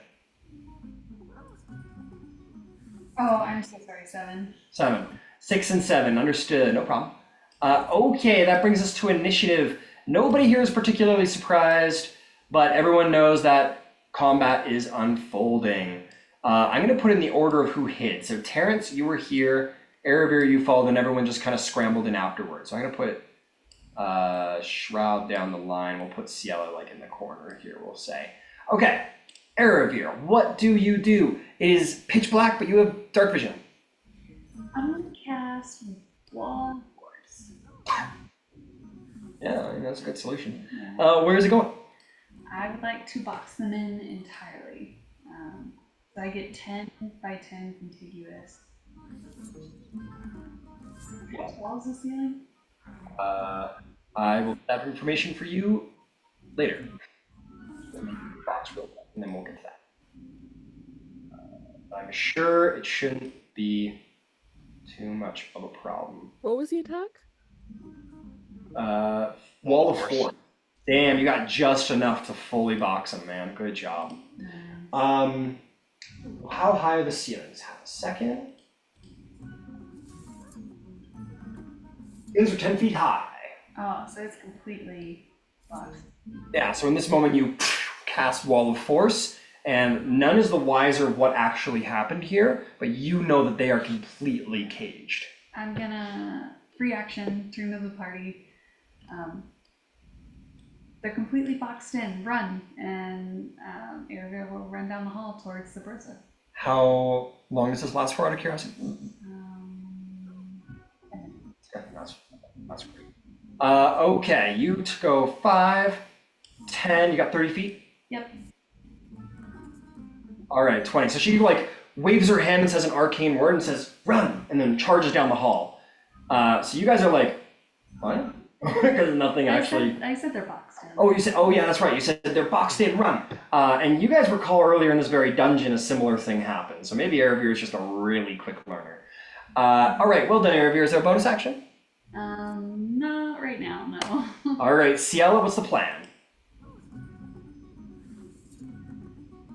You did. I'm gonna follow Erebir. Going, yeah, okay. Okay, you run 20 feet here and you're like, opportunity attack, and then he bangs off the side of an invisible wall and you're like, good job, Erebir. So you get to here and you charge off after her. You want to throw a dash on that? No, because I want to stay mostly in the back. Got it. But I am gonna look over my shoulder and give him the bird. Yeah, of course. But like, that doesn't mean anything to us. We're a different culture. And then, yeah, you go charging after. You got an action. You want to do anything with that action? Just dodge, maybe? Actually, you know what? Dash it. All right, fucking dash it, man. Fuck yeah. 10. You throw another extra 20 on that. You go charging after. I'm going to say,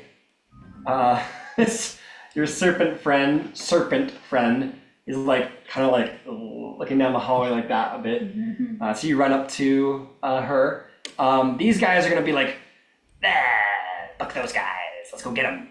And they're going to just like start prepping to attack, and they're getting kind of boxed in. They're all going to hold their actions to like dash or something. What would you do? Me. Yeah. I'm going to cast darkness back, I guess, like so that it's just in front of the boxed in folks, so that they can't see where we're going. Fair enough. That's 20 feet. I believe so. Yeah. Hold on. Sorry, I'm not good with that one. Ciela, do you have dark vision? Me? Yeah. No. As you go sprinting down a pitch black hallway, I'd like you to make me, I don't even know a check, just to blindly run. Make me like a perception check at disadvantage to see if you just like can recall the shape of the room and not like smash your face into a wall. Okay, I got a 17 and a 15, and perception is a +7, so 15 plus 7, 22. Yeah, you get around the corner and you kind of bounce off of the side wall, but nothing that would damage you, so you're fine. Darkness is 15 feet sphere. 15-foot sphere. All right, you just kind of blind them to the best of your abilities. It's got to be a point that you can see. You got to be very careful of all the sight stuff. So yeah, you can put it right on top of these guys if you wanted to, like here. Yeah, that's fine. As long as whatever's going to keep them from being able to see exactly where we're going down the hall. Yeah, that'll get them for sure. Okay, fantastic. Is there anything else? Yeah, I guess I will. I was pretty impressed with Aravir's handling of that situation. So I'll say that. That was very impressive and bardic inspiration. Oh, Suddenly, Aravir likes Abrissa. You get a 1d10 at this level. oh, D10, sweet. Hell yeah, all right. Terrence Marigold Jr., you are blind as a bat. What do you do? Well, I saw where they ran to, I think. You can So hear I- them. You can hear the yeah. So I'm gonna like feel along the wall until I get out of there. I'll use my action to recast light Okay, you recast light onto my shield. You cast light as you emerge. So you feel around the wall, you cast light, you're like, fuck, why isn't it working? And then you come out of this darkness sphere and you're like, oh, there we go. And then you can run another 25 feet forward. Oh god, I lost track of it entirely. That was 15, so 10 more feet. Okay, fantastic. Anything else? That'll be it. All right. These guys don't know anything's going on, so we're not worried about them. These guys are going to start just like smashing their blades off of the side of the force wall. They have no ability to get through. This one turns around and starts yelling at the other lizard folk. These guys are over here. They're not screaming or anything at this point. You just hear the sounds of like blades sort of lightly clashing against the wall of force. It doesn't block sound in any way. Let me see here.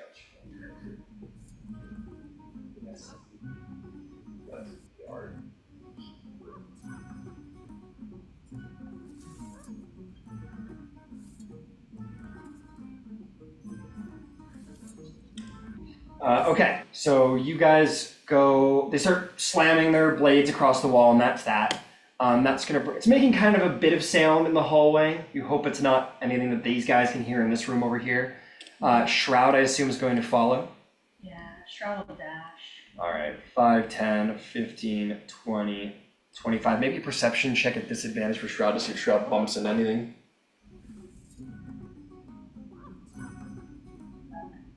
9. Star, you get fully like football tackled out of the way. So you're not prone by Shroud as Shroud bulldozes through you in their blindness. And then Shroud like runs headfirst into that wall in just like a moment of like, can't see, and is like having trouble gauging the wall. It's gonna go 5, 10. I'm not gonna say like knocks you over, it's fine. But does start, but heavily like smashes through your space. It doesn't damage you or anything. 5, 10, 15, 20, 25, 30. It's gonna run head first into the wall and take 5 points of bludgeoning damage as bumps like head first into the wall, dents a part of their face helm, and then it's going to dash another 30 feet here and be able to see this time and not be in dire straits. Luckily nobody saw that because it was pitch little magical darkness. Whoa. What? Do I, am I close enough to that door to reach it or no? As Shroud? Yeah. No. Okay. You have the magic sword and you have a bonus action. Oh! Yeah, I'll get a dancing sword. You're gonna use your dancing sword as a crowbar? Yeah, and slip it in between the doors. Very rare magic item. Beautiful, gorgeous, like weapon I've always wanted. Shroud uses it as a metal bar and locks the door with it. Yeah. And the sword somehow goes like, I got it. It doesn't, but maybe Shroud imagines it because Shroud can identify it being a construct. Perfect. Got it. So the sword has locked the door shut. What a move, Shroud. All right, Star, what are you up to? Well, I guess I'm gonna get out of there because everyone run around the corner. All right, make a perception check as you go barreling out to. You can also walk at half speed if you want to be careful and not hurt yourself. But if you want to go barreling out, roll me a perception check. Oh, roll Star has dark perception. vision though. Yeah, I do have dark vision. Well, there's an orb of pure blackness in front of you. That's the only thing. Just trace the wall. You got climb speed. You can. Yeah, or you can just you know what? Yeah, it's the climb speed can go over it.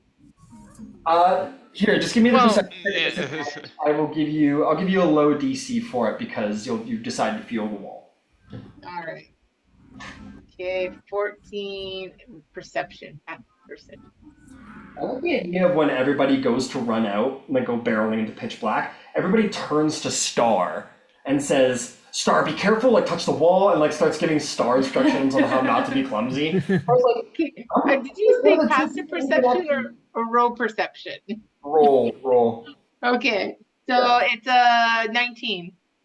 19, yeah, you're like, everyone like was like, touch the wall, this is what you do, Star, and then they all go running off, and you're like, I'm one of the 2 people who can see in the dark, what are you talking about? So you very easily like, take out your little claw and just sort of scrape the wall as you walk, and you have absolutely no issues going around, and you're like to your friends, like, whatever. So you go 5, 10, 5, 10, 15, 20, 25, 30. You want to dash? Yes, dash, please. 5, 10, 15, 25, 30. You want to dash again with your bonus action? Sure. Do we have to go any further? Just dash. Okay. 5, 10, 15. You keep barreling down the hallway? I think that's far enough. I can't leave everyone behind. Alright, you get to hear, but Shroud suddenly just like, on all fours, just goes like through all of you guys. Alright, you know what I'm gonna do? I'm gonna hold. So, what's the plan? You guys are like just trying to get down the hallway as fast as possible now before anything bad happens? Yeah, at least turn the corner and. So you guys want to stop when you turn. Well, I'll tell you what. So what's everybody doing? Like, I want to hear individuals. What are individuals doing here? Because you're all kind of in just like a mad dash right now. Aravir said run. So what's the plan? I think plan is to run. Okay, Terrence, you're running. Aravir, I'm running. you're running. Anybody else do anything different? I'll run. You're running. I'm going to step further out and down into the hallway back towards the meanies. You're going towards the meanies. Yeah. Okay. With my snake, I'm gonna take my snake buddy down that direction, and point them in the wrong direction. Got it. Whereas the rest of you are gonna go running down the hallway, and Sabrosa kind of turns around and sort of like goes in another direction. So I want to deal with Sabrosa for a second, as the rest of the party goes dashing down the hallway.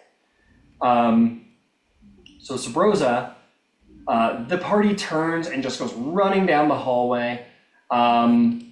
You head back to the snakes or banging away, or there's the pitch black. What do? You tell me what you're doing.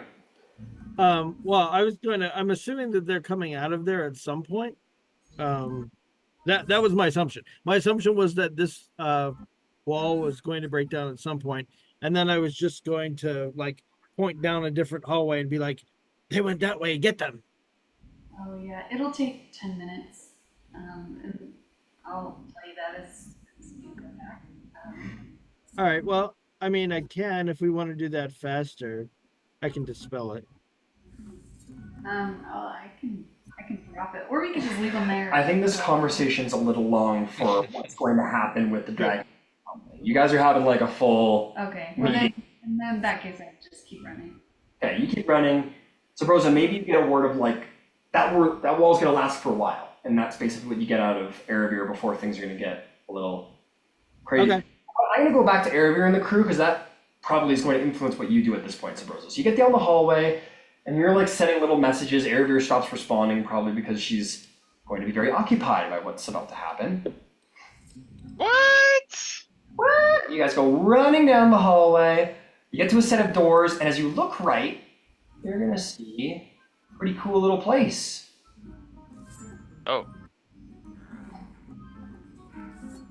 You come dashing through the hallways, and you are going to look into the heart of the Yantai settlement. A huge chamber featuring giant stone statues of serpents along the east and west walls. Their open mouths are guttering green flames, creating a green light in the room. The leader of the Yuan Tai is this huge, giant-sized, I think 6 or 7-headed cobra creature, a true abomination of nature, who seems to be supported by a number of Yuan Tai.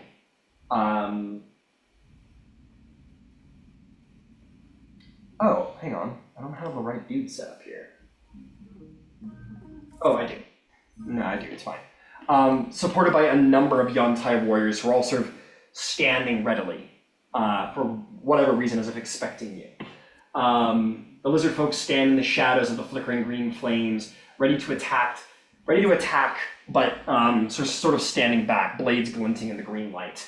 And as you're standing there, this massive reptilian creature is sort of going to slither backwards, and you're going to see a dwarf in purple robes laying across an altar. The massive serpentine creature is going to take a long, sharp finger, a huge sharp finger, and reach back and sort of place it on the throat of the dwarf.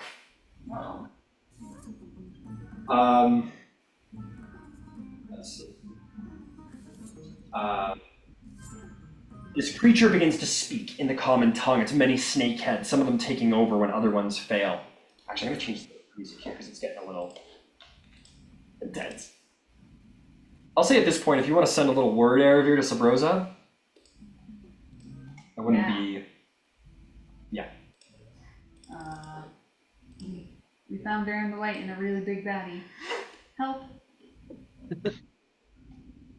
I'll be on my way as soon as I redirect these others.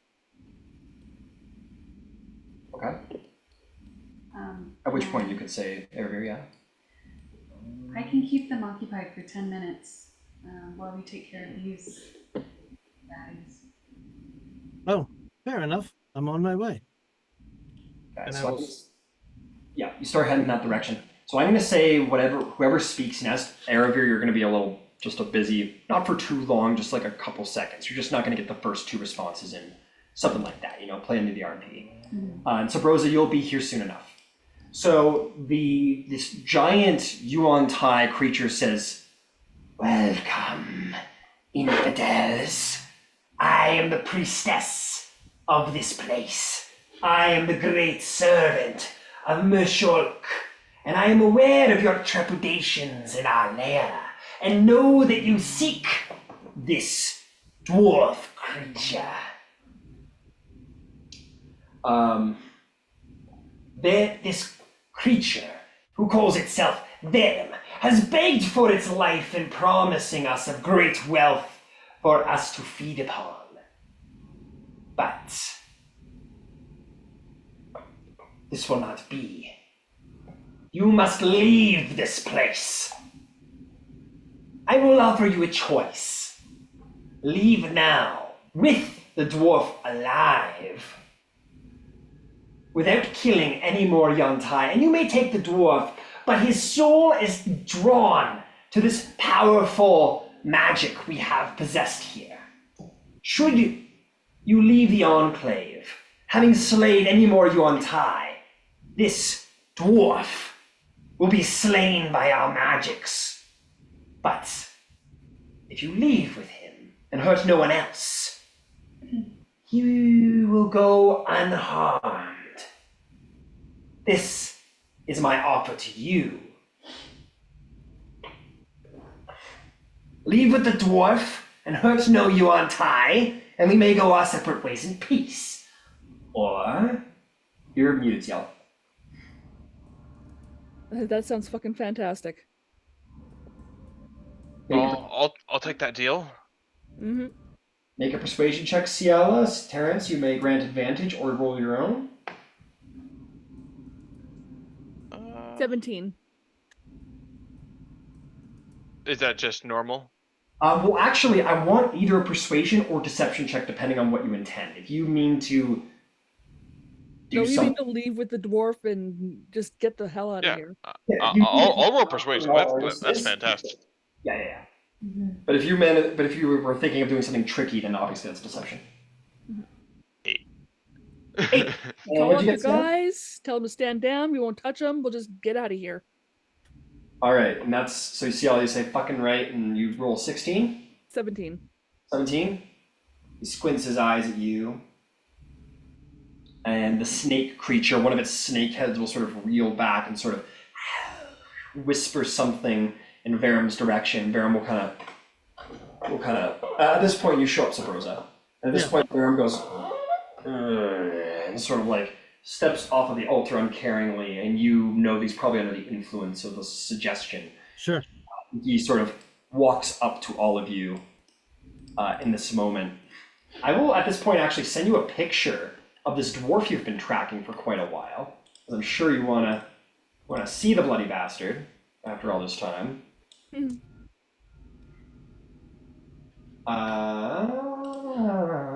All right, here he comes in the Facebook chat.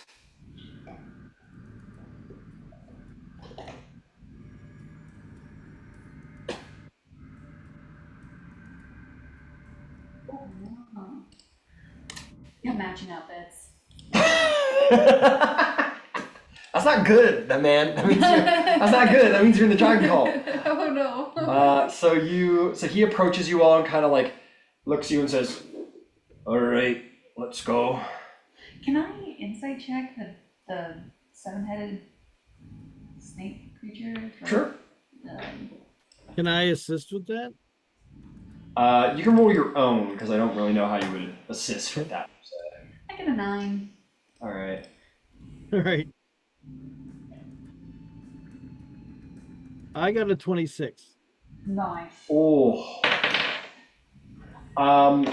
Everything seems above board area here, but Sabrosa.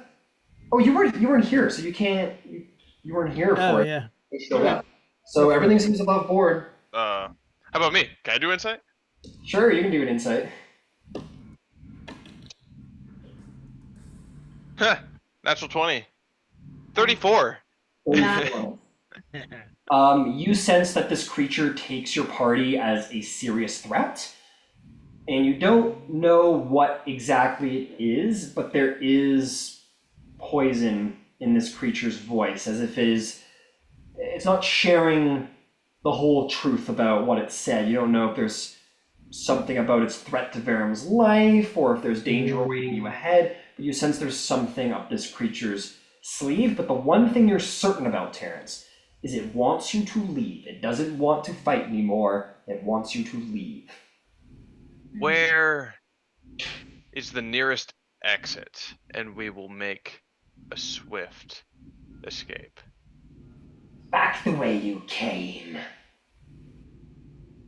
Go now. Tell Can your, Oh, good. tell your men to stand down. They're in the hall waiting for us. Ugh. And it'll sort of look over to one of these like more humanoid-looking creatures, and it will speak in Abyssal to it. Or actually, no, it'll speak in Common. It'll say, "Go with them and ensure they pass unmolested, so long as they do not damage any of us." And it will sort of bow deeply to the great abomination before you, this great serpent monster. Is Baron still like hazy or whatever? Yeah, he still looks to be under a charm. He seems to be compelled to follow you in this moment. Can I cast Dispel Magic on? You cast a spell magic on him, and he sort of blinks a couple times and goes, sort of like looks around and kind of goes, "All right, are we getting out of here or what?" With a little bit more uncertainty in his eyes. Well, I want to know what they're doing here first. Do you have any idea? Just not my circus, not my monkeys. Let's just fucking go. Yeah, he's giving you a look of like, just go. This dwarf guy, you get the sense he's got, he's got, see how he's like, I don't care, I just don't want to be fucking my heart ripped out. It's kind of the perspective he has right now. I too cannot fight my curiosity. So if I'm reading detect thoughts properly, if I just do surface thoughts, there's no saving throw for that. Correct, but they need to be within range, which is 30 feet. Oh, I can't walk further into the room. Oh, you sneaky giant snake. Okay. The giant snake says, leave now, or I will steal the life of this dwarf you covet so much. Be gone from this place forever. All right, I'll start leaving. This is gonna come back to haunt us. I have a feeling. Well, that's a tomorrow problem. I will, and Terrence, you know that like they don't want anything to do with you. You guys have proven you're like you got this far in the temple. They recognize you as a true threat. You know they're for whatever reason. If you have any mean to say anything to anybody, you know that like there might be some trickery going on here, but it's all in the interest of getting you the fuck out of here. They don't want you here anymore. What were they I trying? feel, Oh, sorry. Sorry. Go ahead. that's all right. I feel confident that we could return here if we wanted to at some point. I don't know that all is lost if we leave now. Just watch your back. I wouldn't leave it past him to try and stab us in the back as we try and leave. All right, you all start leaving. Yep. Yep. Okay, I'm not gonna worry about the minis at this point. Are there more prisoners? Okay, are you staying or are you talking? No, we're going. Well, I wanna. Airbeer. I guess as the party starts leaving, but like Airbeer is curious if there's more prisoners because she wants to save them. So the party's leaving, and you're looking between the giant temple full of snakes and your party who's decided to leave. What do you do? I'll ask Baron if there's more prisoners. He goes, I don't know. Let's just get the fuck out of here. Okay, there we go. Okay. You all begin to leave. As you get to here, where you see all of the warriors there, they're like at the door, like ready to like fuck your shit up. The pureblood sort of steps to the front and says, speaks to them in Abyssal. And they all kind of like look a little peeved, but they all like step to the side and away as much as they can in this cage. You release it. Yeah, I'm gonna drop it. You drop it. They kind of like watch you glaringly as you all walk by, but none of them make an attack or a sudden movement even as you all sort of single file walk by them as they push themselves up against the wall. It's a very much a tense sort of like showdown as you all kind of walk by each other, but they make no attempt on you. Are you gonna grab the sword on his way by? I'm sure, yeah, Shroud grabs the sword on the way. Yeah, not gonna, yeah, do Shroud like that. Take the sword.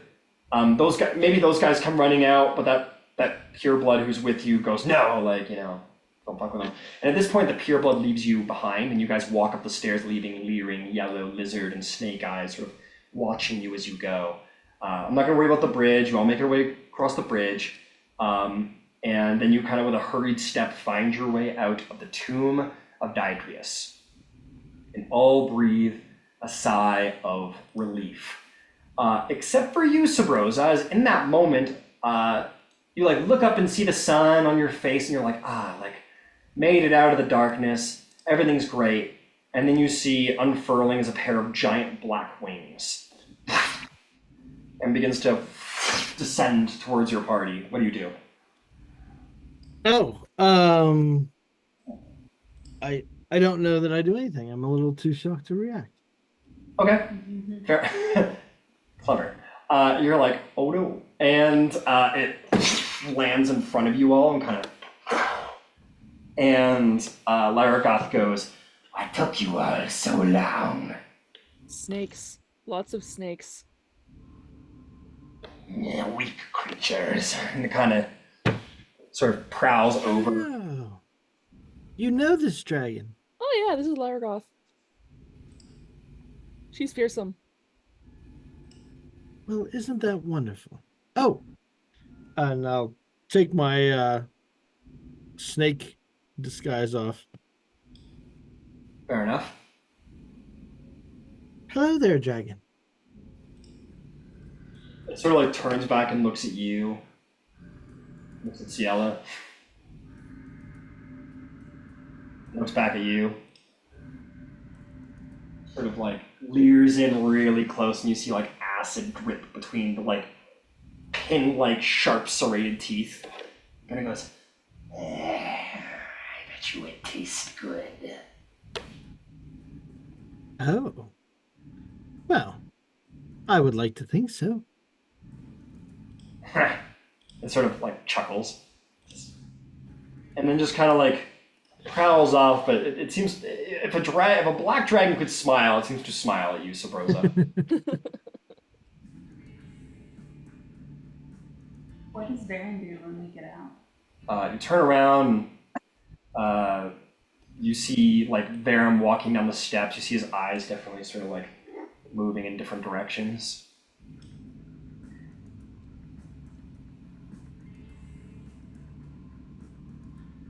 What business did you have in that dungeon? Oh.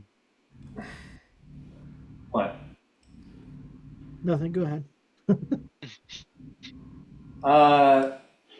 He looks at you all, and he is going to say,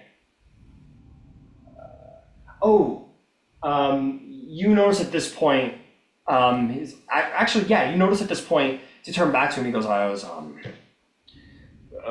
and he's sort of like kind of drowsy, and now that you're sort of out of the dark and into the light, you see that like he's walking like with a heavy limp, and he's kind of like got sort of like active blood pools on his body from various wounds.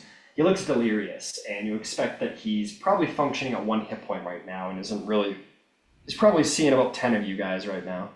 Alright, I'm gonna help him down the stairs. All right, you help him down the stairs. Anybody have any rope? Yep. Just make sure that he's not gonna die first. Oh, don't worry. I won't let him die. Okay. And And I'll, tie him up with sailor's knots. Mm-hmm. All right, you tie him up real good with your sailor's knots. No check required there. You sort of tie him. He's like he's not out of his senses. Like he knows who he is, and that you're probably his enemies or whatever. But he's still like too shaky and weak to like resist in any way. And you guys completely tie him up. All right, let's get somewhere to. Is it in the middle of the day? As you come out, yeah, it's getting into be the late afternoon, but yeah, you guys come out and kind of have like a like look in your eyes. You haven't seen the light in a little bit. Okay, let's find somewhere to take our rest, and this was who we were looking for. I don't see the mask with him. Where's your mask? Kind of mask. Again, he's too delirious to respond right now. Can we take a short rest? Yeah, you guys want to sit? You guys can go sit down for a short rest. It was a while ago, so I'll remind you. You do see a number of like a small, kind of mostly abandoned campsite near the fountain in this abandoned square over here.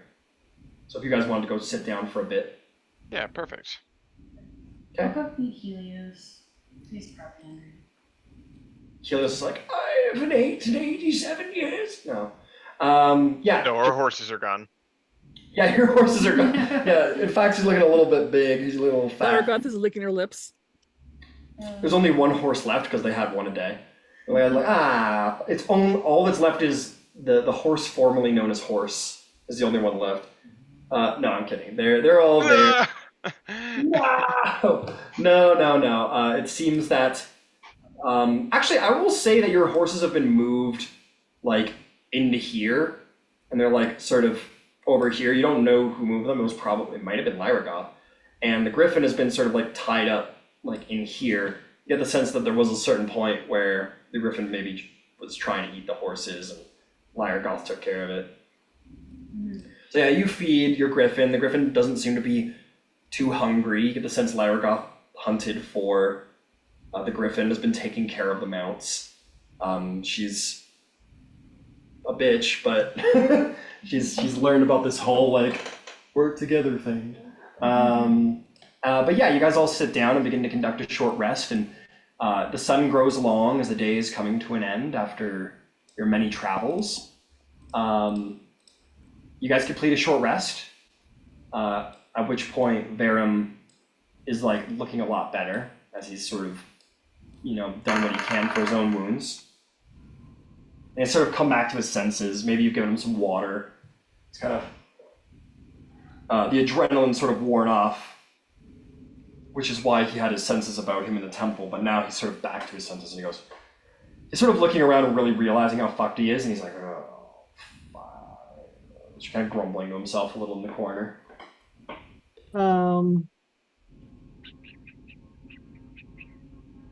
So do you know what they were up to in there?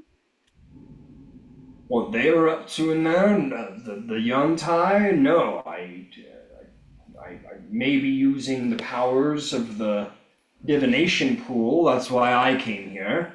So they're probably using it for their twisted whatever snake god things. I don't know. Did I get the sense he's telling us everything? No, he just started talking. Oh, If you want to know if he's truthful, go ahead and roll a insight check. Sure. I got a 7. Don't know. if you'd like to know what he knows, I can help you out. Yeah, that would be very helpful. And Sabrosa, I owe you an apology. You were very helpful in the tomb as well, and I'm glad you're on our side. Oh, well, thank you. In order to do what I would like to do, as far as, later representing your company in word, I'm going to have to help you to be successful to do those things. And she will cast Detect Thoughts on Vero. All right. The first thing I want to mention before we proceed, as you go into your ration bags, your water and your rations are spoiled. They're all, you don't know how, but at some point they were all spoiled. Even the jerky? Even the jerky. Mm. Everything. Just completely, Oh, as crap. if they had been sitting in the heat for like a year. Like it's completely spoiled. Even the mushrooms you picked, Terrence.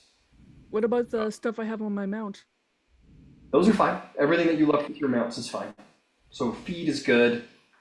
But you'll probably have to do a little hunting CL if you want to feed your party. And I will say you would have figured that out. I forgot about it, but you guys would have figured that out this morning. So you guys aren't starving yet, but if you don't get food by tonight for dinner, you will be taking exhaustion.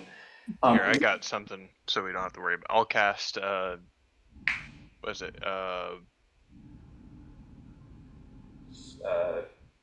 Food and water? Create food and water? Yeah. Sure, you summon create food and water, you fill the fountain with fresh water, you summon sort of flavorless, kind of like nutrition bar sort of tack food for the party to eat. As you cast Detect Thoughts, you hear in his head, he goes, better this than them. And Verum will sort of put up his tied hands and he goes, just going to make this easy on all of you. I accept my status as your prisoners. If you have questions, you might as well ask them. I can't really return to the cult now, so I accept my place as your prisoner, and I'll journey back to your wherever you decide to imprison me without any issue. Waterdeep. So Sabrosa turns to the group and says, "You can ask him whatever you like now. I'll let you know whether he's being honest or dishonest." Will you tell us what you know about the cult? Sure. You want me to tell you right now, or back in Waterdeep? Definitely back in Waterdeep, but we're gonna have a long trip. Sure, whatever will make my stay in your prison cells easier, I suppose. It might. Why can't you go back to the cult? If I went back now, Severin would kill me for having lost my mask. Where do you think you lost it? Like last Oh piece no, you got? that's why I came here to this well of divination before the young Ty grabbed me and my band. And he's also like looking at you, Sabrosa, with like, oh, actually, let me ask you a quick question. Right. I'm gonna send you a quick question here. Yeah.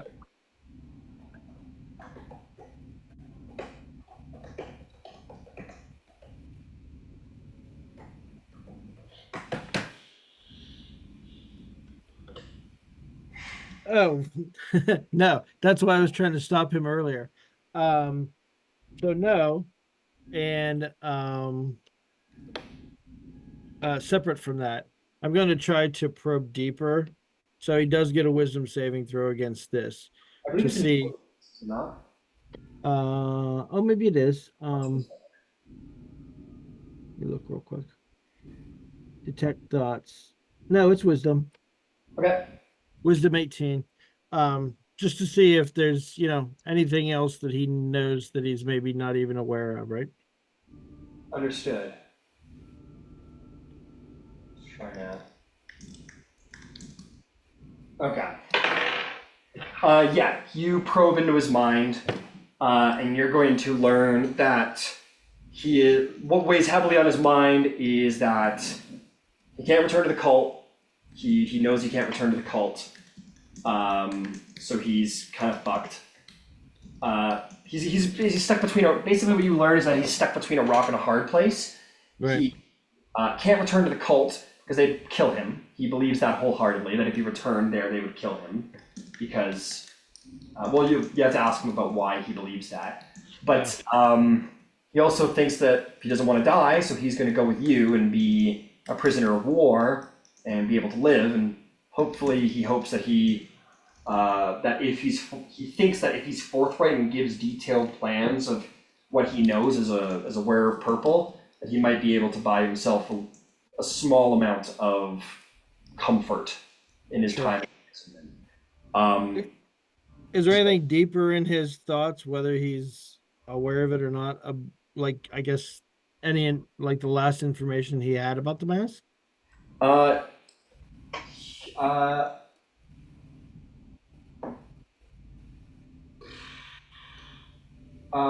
he does know where it is what I'll say you get. Like, Oh, a lot of information here, so I'll say like the thing you get is that he does know where it is, and like before you like actually get that information, you don't feel like he has any intention on hiding that information. So right. Okay.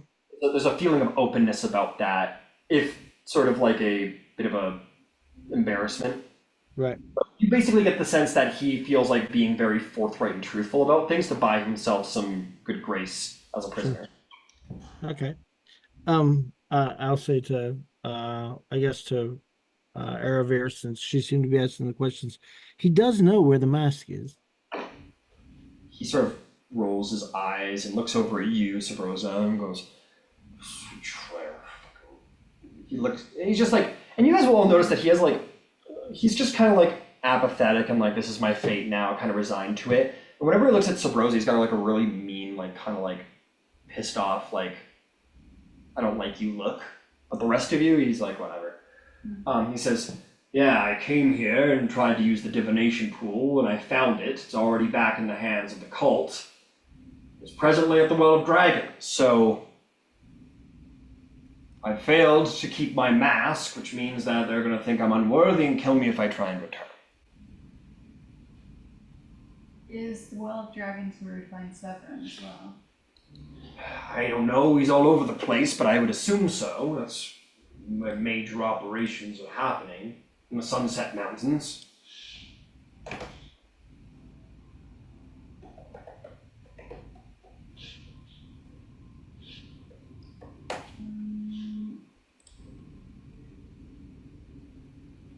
Wouldn't go there, to be clear, even though as strong as all of you. Oh, sorry, the Sunset Mountains. Wouldn't go there if I was you, just to be clear. There's an army waiting for you there, an army of cultists. An army of cultists waiting for us specifically. Dragons, cultists, not for you specifically, but for anyone who would try and defile the plans of the dragon cult. I see. That's all. So us specifically. Perhaps, yes. Anyone who would mean to do harm with the well of dragons. You're powerful, but you can't take down an army. As far as you know, is the cult generally or broadly aware of the Dragon's Bane adventuring group? Yeah, of course. I expect that they've already made plans to attempt to assassinate all of you. If not already attempted those. Sort of looks around. Mhm. Yeah, they have. Well, I wouldn't think that they've given up just now. Chances are they vastly underestimated your abilities. Your infiltration into the temple immediately suggests that our intel about how strong you were was wrong. So, I imagine that they will have learned from their last attempt and try harder on the next try. Great.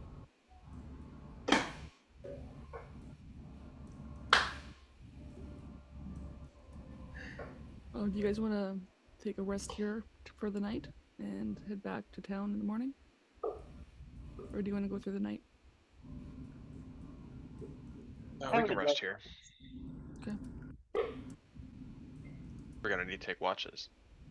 Do you mind if I speak to Varum privately? What can't? You can't say it in front of us? There's some things that I want to know that I'm not sure he'll be willing to say out loud in front of everyone. There's nothing that I have to hide at this point.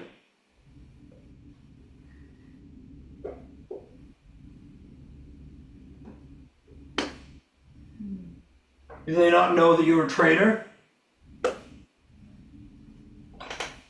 I think they saw me use a little bit of disguise inside the dungeon, inside the temple. He looks at the rest of you and says, "This one here in your party was a part of my entourage during my travels to the Serpent Hills, to be very clear. I thought that a loyal member of the cults, handpicked to be a part of this expedition." Gabriel's shocked. She was just. Oh, yeah, take a step back. Samarissa takes a look at the group and smiles kind of slyly and shrugs her shoulders a little bit and says, "I told you that I had some acquaintances that helped me get to you." Why were you a part of the cult? Or Simply pretending to be at the time. I knew that that's where you were headed, and it would be the quickest way for me to arrive at you.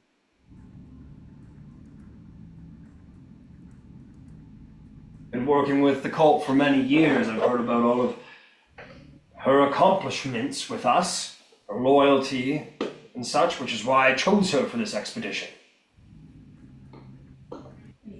years? You've been part of the cult for years. Oh, sorry, no, I'll take that back. He would have said, maybe like months. I think I said months. Well, I mean, he might have heard that it was going on for years. It's possible she built like a dossier that would have said that.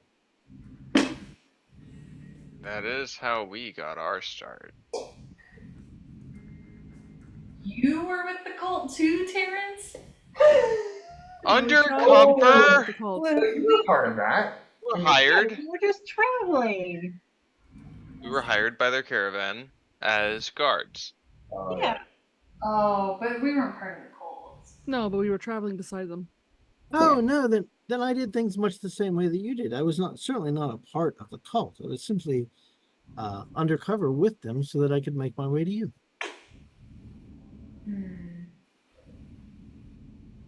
You know, you Hey. could send a letter next time. I'm sorry, what was that? You could send a letter next time. I suppose so. I And tend you not to are- trust the post. You are acting alone? Oh yes, I do act alone for the most part. I suppose if it would be helpful, this wasn't necessarily something that I was intending on disclosing right away, but and she'll reach into into a pocket that doesn't seem to be there. So I guess a little place in her skirt, and pull out a Harper's pin. Okay. Now it's starting to make sense. You know, fucking hoppers. I've got one too, and Erevir will show off hers. They give them out to just about anyone. Sorry, you just just got You just gotta fill out the survey. It didn't take much for us to give up. Just sign up for the Actually, mailing you list. did. You know what these guys did?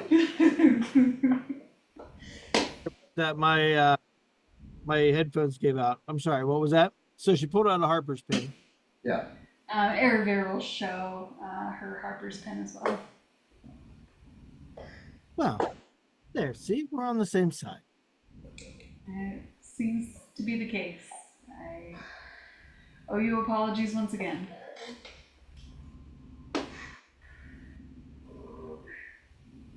Well, that puts me a little more at ease. Do you still need a private word with him? No, I suppose not now. You like Sort of like trying to, sort of like a mean, pretty smile. he just like leans back against the fountain, just like fully like, man, I just got fucked up this last month. Like he's just had the worst month of his fucking life. He was up here as one of the 5 leaders of the cult of the dragon. He lost his mask. He's been in a mad goose chase to try and find it. He finally gets to this divination well that'll tell him where the mask is. Finds out the cult's already had it, so he's already fucked. Gets captured by Yontai, almost gets sacrificed on their altar, and then gets handed over to all of you, who's going to hand him off to Waterdeep to be imprisoned forever. So he's had a pretty bad month. So he just kind of like leans, and now he's finding out that one of the people that he thought was like a loyal, steadfast, reliable member to help him with his problem, he's like learned that she was a Harper the whole time, and he's like, he just looks defeated. He just looks like so defeated. You guys get some rest. I'll take first watch. sounds good. All right. Oh, did you start your questions? I have no questions. I'm sure if I think of anything, I'll wake him up and ask him. Right. I've always got Lots of Waterdeep. plenty of questions, but there are always a variety of ways to find out. Lyra sort of approaches the camp and like leers over the dwarf, who like almost like looks happy to see Lyra, and sort of like kind of like and Lyra sort of like cranes her neck back to you and says, "Do I get to eat him at some point?" No. We have to Why bring him back. not? Isn't he what you call evil? He's a prisoner and we have to bring him back for questioning. Can I kill him and eat him after? If he tries to escape, you can do that. He sort of like looks back at Dwarf and looks back at you and said, "You didn't have to say it so loud." And then kind of stalks away. And Verum looks dumbfounded. He's like, "Oh, black dragon? I don't know. That makes sense anymore." He just kind of grumbles and sort of like lays down in the hard dirt and just like tries to get some sleep. And with that, you have captured Verum the White, one time wearer of purple and worm speaker of the cult of the dragon, who will be an excellent source of intel for the Council of Waterdeep, and no doubt a signifier of your continued capabilities and glory in the days to come. And that is where we'll end the session. Welcome, Sabrosa. Hope you had a good time. Thank you. Yeah, very interesting. You got an action-packed one. Yep. Yeah. Well, we roll initiative 4 or 5 times. Something like that. Actually, every session I've played recently has been like that.